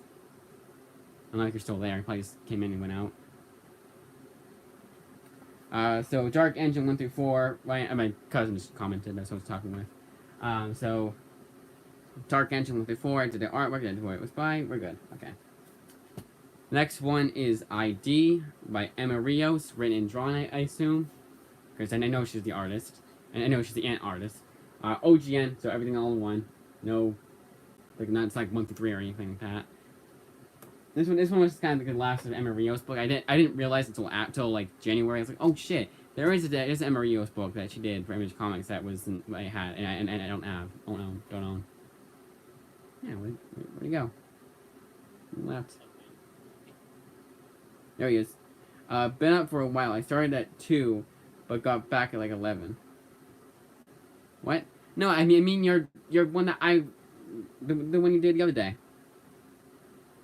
Yeah, I said dorms at 11. Wait, so I'm confused. Oh, so that day? No, I'm very confused now.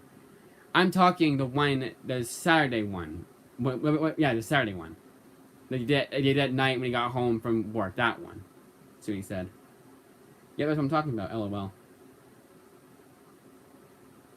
Yeah, you say, oh, so I think you realize what you meant. But yeah, so yeah, I started that late. So wait, so you started out the stream at home? I'm confused.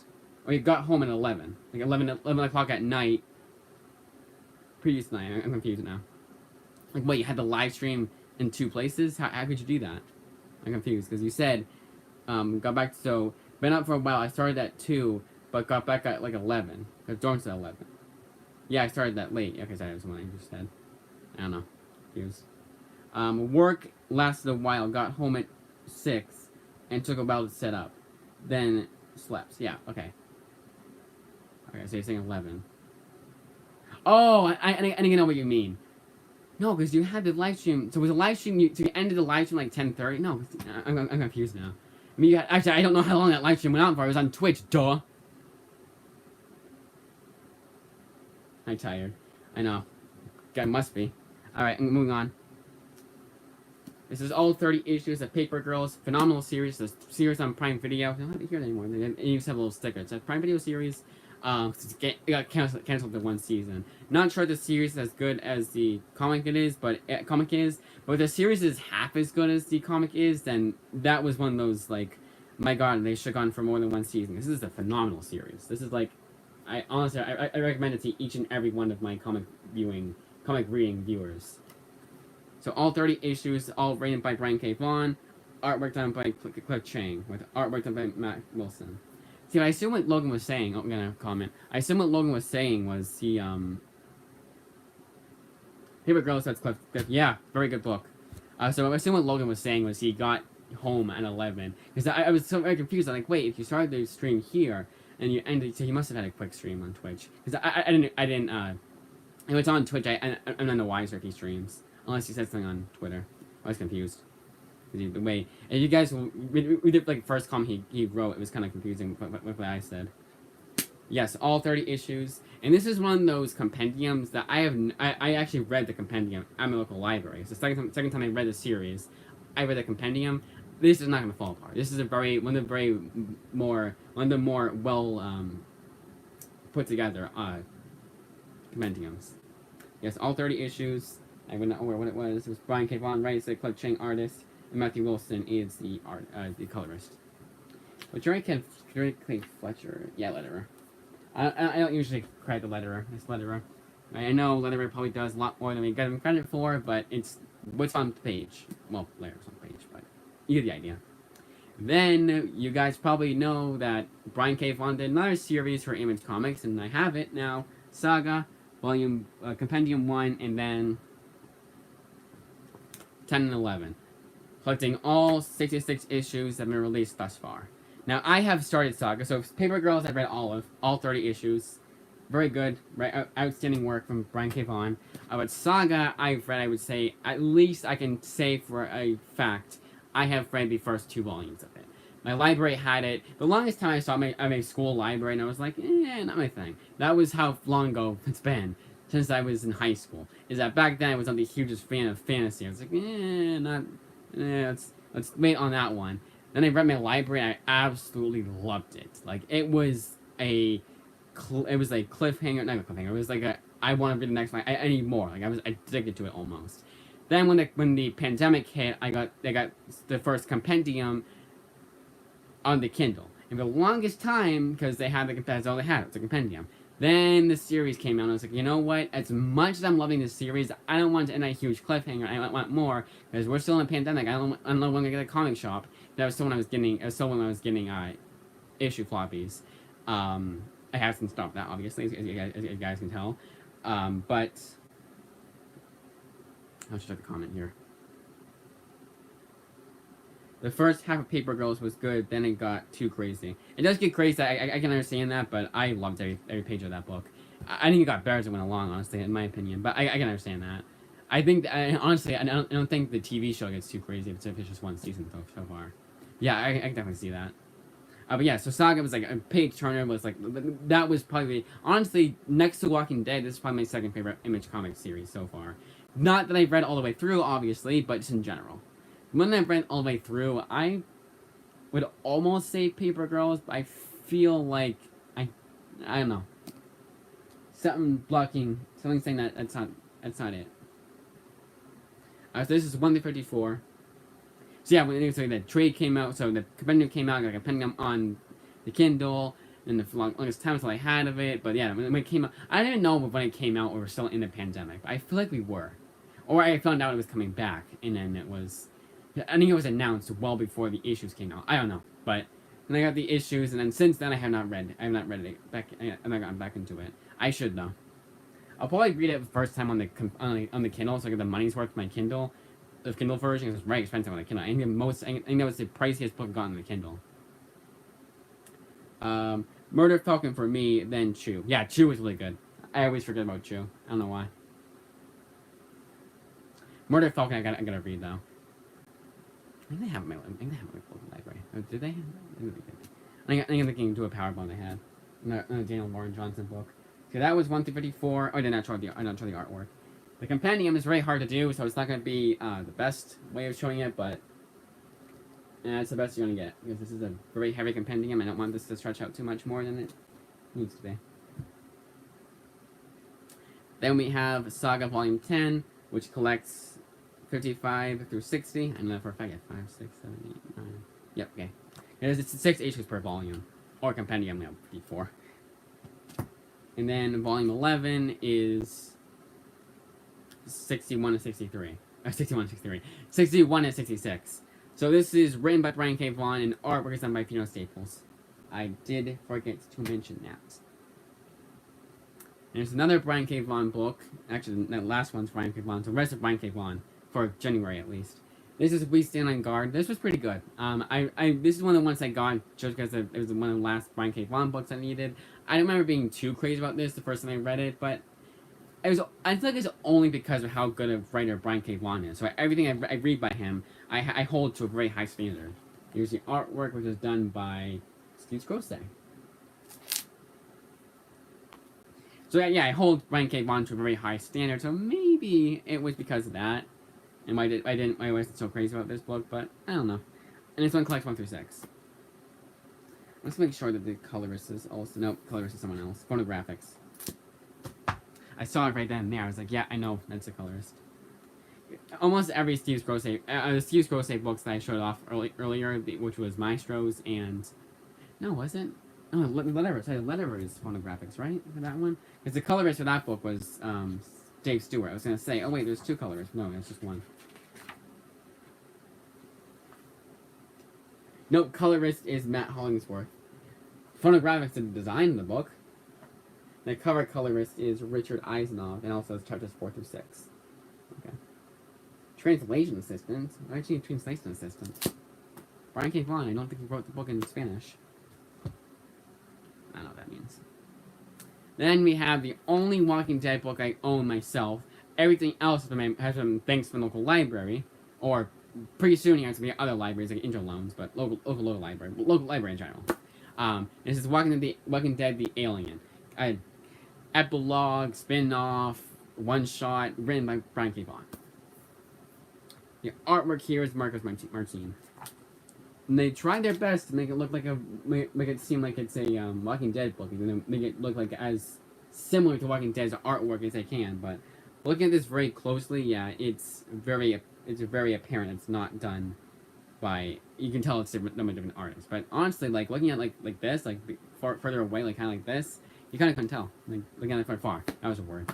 Looking at it from afar, and that is it for January. And now we're on to the final month, which is February. This is Hell City, the whole damn thing. Now this one is so confusing because you have to collect more than if you call it the whole damn thing. You have to collect more than just the first volume. I guess I don't know, but there's nothing on here. At least 2 volumes of Hell City. This is the artwork, black and white. My kind of black and white artwork. You know, it's kind of like I can still tell what's going on.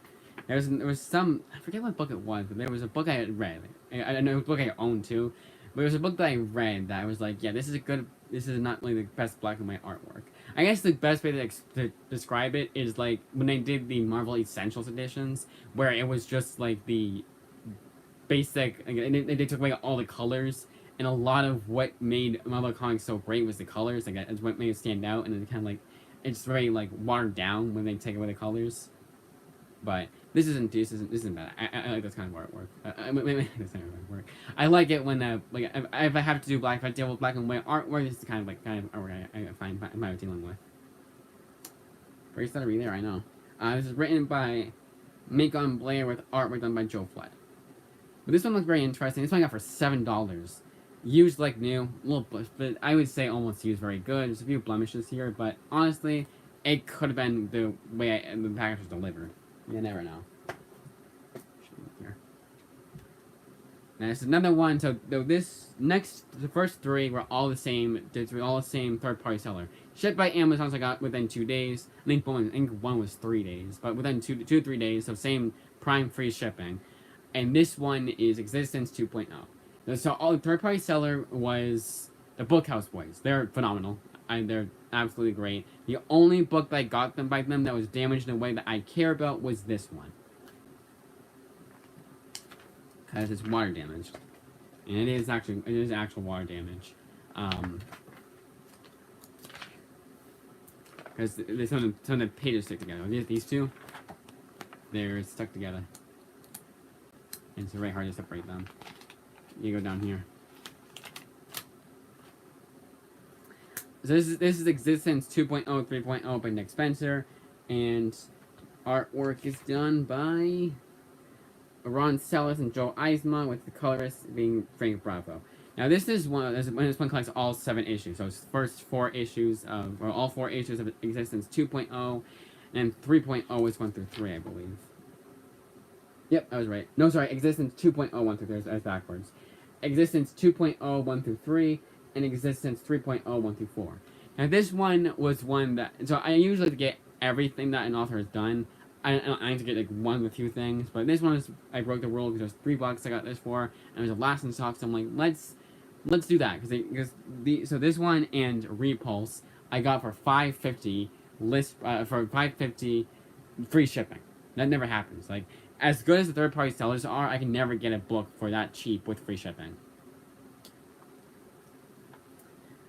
So that's why I did it. You know, it's like, you know what, and this is getting ever closer to getting all of what Nick Spencer has done for Image Comics, so let's do that. And it's all of Existence too. It's not like it's Existence Volume 1 and Volume 2 I had to get like next month, whatever. No, it's all that series. So, breaking the rule there, but I don't really care about that. For the most part, I won't keep doing that. And this one is Repulse, written by Simon Kudaransky, and art is done by him too. Oh, there we go. So everything done by Simon Kudaransky, except for like letters and signs and this kind of thing. But everything you see on the page here, except for the letters, is done by Simon Kudaransky. This one says, "Can a robot remember their past life as a human?" So it was very interesting. This one was so like, they had nothing on this on Amazon. Usually the Amazon page will have everything on the story it's about, but an official page. This one was kind of like, this is Repulse, it's a graphic novel, it's from Image Comics, that's it. Because it was so, like, out of stock on Amazon, except for that one copy that I got, that was like, we didn't even know we even had this book anyways. I don't know how to explain it, it's kind of hard to explain, but basically it was like, so like, minimalistic. They just kind of like, here's this. And been updated, that's the word it hadn't been updated. Wasn't official actually of anything, if you think about it. Repulse though. And it's obviously an original graphic novel. Clearly. I don't think they could, I mean, maybe they could have done 2 issues, but, or a 2-issue series, but I don't think even that. One of the smallest books I own. 140, my god. How long have I been going on for? Not as long as I thought we could be going on for. And honestly, even with starting late, we're still doing really good. Yeah, 210. 2 hours and 10 minutes. Next up is Kill the Minotaur. This is 1 through 6 of Kill the Minotaur. This is a Skybound book. So the only reason why I know about this book is because it's Skybound. And on there, Skybound YouTube channel. I was kind of scrolling through it. And I was like, oh, this looks interesting. Forgot about it until this month. I was like, you know what? Let's get it once and for all. Kill the Minotaur. This is written by the co-writers of the video game Red Dead Redemption. One of them, at least, and that's Christian Cantamessa. Chris Pacetti did not do anything for Red Dead Redemption, at least when I saw. But Chris Pacetti and Christian Cantamessa are the creators and writers, with Lucas Kettner of Witch Doctor fame doing the colors. Sorry, being the artist. And Jean-Francois Bilot is the colorist. And here is, I guess there's the two names. I think there's two names being the writers and creators that tripped me up. But yeah, here is the artwork for Kill the Minotaur. Very good artwork.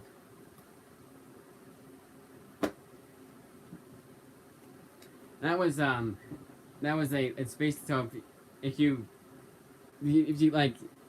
know your classic fantasy, like, oh, there's actually a Kill the Minotaur. Yes, is that based off the original myth? Yes, it is. Because you know the Kill the Minotaur, the Minotaur myth. It's based on that. Where they're sacrificing their best men to fight the Minotaur and to appease the Minotaur. Wait, what was it again?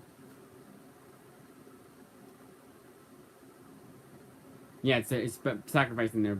So it's they pay tribute to King Minos by sacrificing their best citizens to his unearthed labyrinth, King Minos. So that kind of story.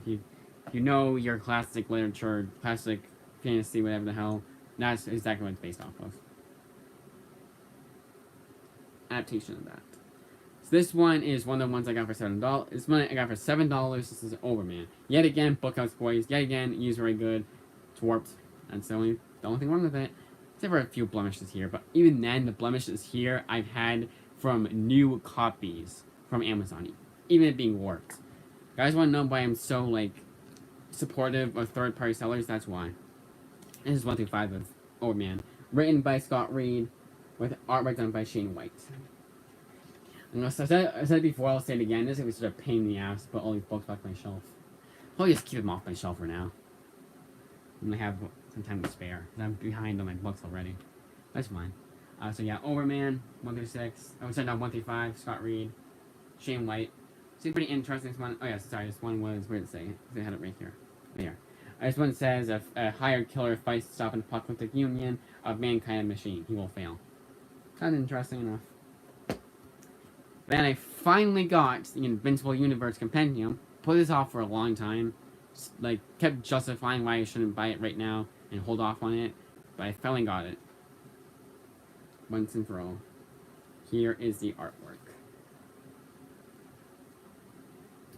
The longest time to consider this, so the Guardians of the Globe is featured in here. Actually, their miniseries is, and the Guardians of the Globe. Well, yeah, it's Guardians of the Globe. That's what it's called. But still, that their miniseries is featured in here. And the longest time I was like, well, they're in the Invincible TV show. Maybe I should have this before I watch the show. And now that I have it, I will watch the show. Once and for all. So this one collects Invincible Presents Adam Eve 1 through 2. Invincible Presents Adam Eve and Rex Explode 1 through 3. Guarding the Globe 1 through 6. Guarding the Globe Volume 2 1 through 6. And Invincible Universe 1 through 12. A lot is collected in this compendium. And there's a lot of writers and artists too, so I'm just going to do this. But I'm going to do it quickly, so you guys can pause if you want to see all the writers and artists. I don't want to hold this up for too long. It's actually not that bad to do this, actually. On second thought. Alright. Black Harvest, written and drawn by Josh Howard. Collecting 1 through 6. Again, ironic enough that this one is noticeably shorter than the Overman book. And the Overman is 5 issues. If anything, you would have thought this would be 5 issues and Overman would be 6 issues, but it's not. And this one is like supernatural, paranormal kind of thing.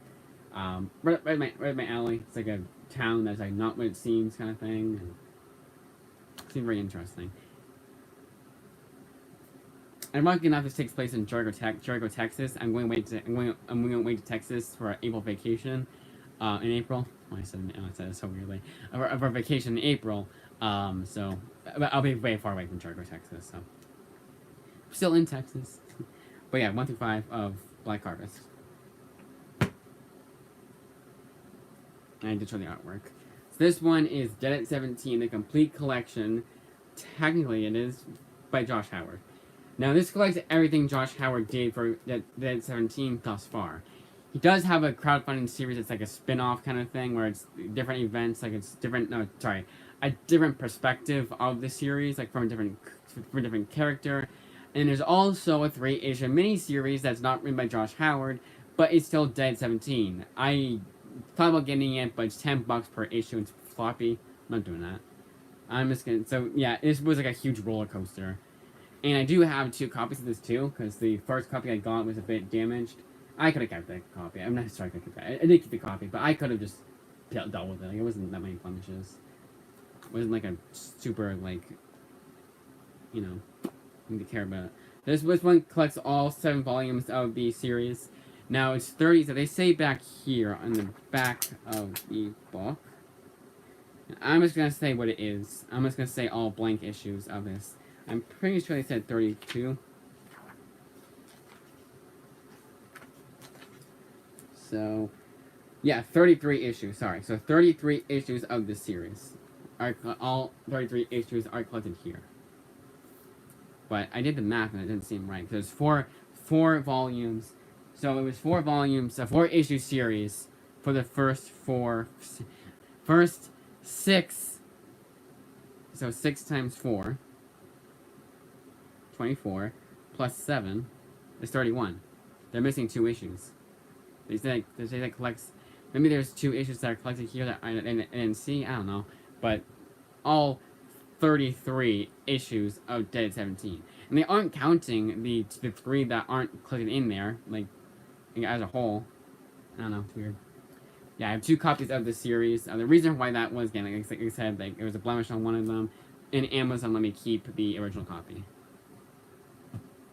I did that with 2 of them, and those of you who saw the thumbnail for what I mistakenly called March 2024 haul will see that. I'm pretty sure I showed off the artwork. I'm gonna do it again. Josh Howard's artwork reminds me a lot of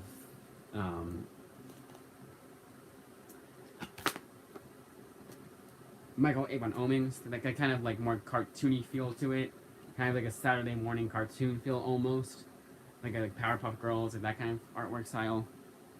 Almost Samurai Jack, like almost that kind of artwork style kind of thing. This next one is called The Fall by Jeremy Huwalt. Nope, sorry, Jared Huwalt. Who's Huwalt?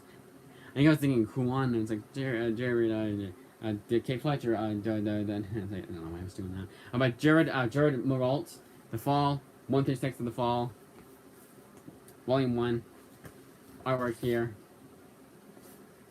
And that is it. Then the last book, I got 2 copies of it again because this one was actually damaged. The first copy was very much damaged. A damage here and damage on the first few pages. Right here, that's sinking to the top. Right here, that showed on the book itself. First few pages. But Beowulf, yes, that Beowulf. And this is Santiago Garcia is a writer, Dave Rubin is the artist. And this was pretty damn good. If anything, this is too fast-paced. So if you like a fast-paced book, you'll love this one. And that, as they say, is that everything I got from September 2023 to February 2024. I need to get a day started because I am behind. That's fine. That's what happens to do live streams. Alright, that's it. Now I'm ending this live stream. Wow, an hour 54 or 154 minutes. I don't know. Hopefully they don't cut anything off. YouTube sometimes does that. Alright, so not share. I don't know where it is. X? Really? X? Are you sure you want to stop streaming? Yes.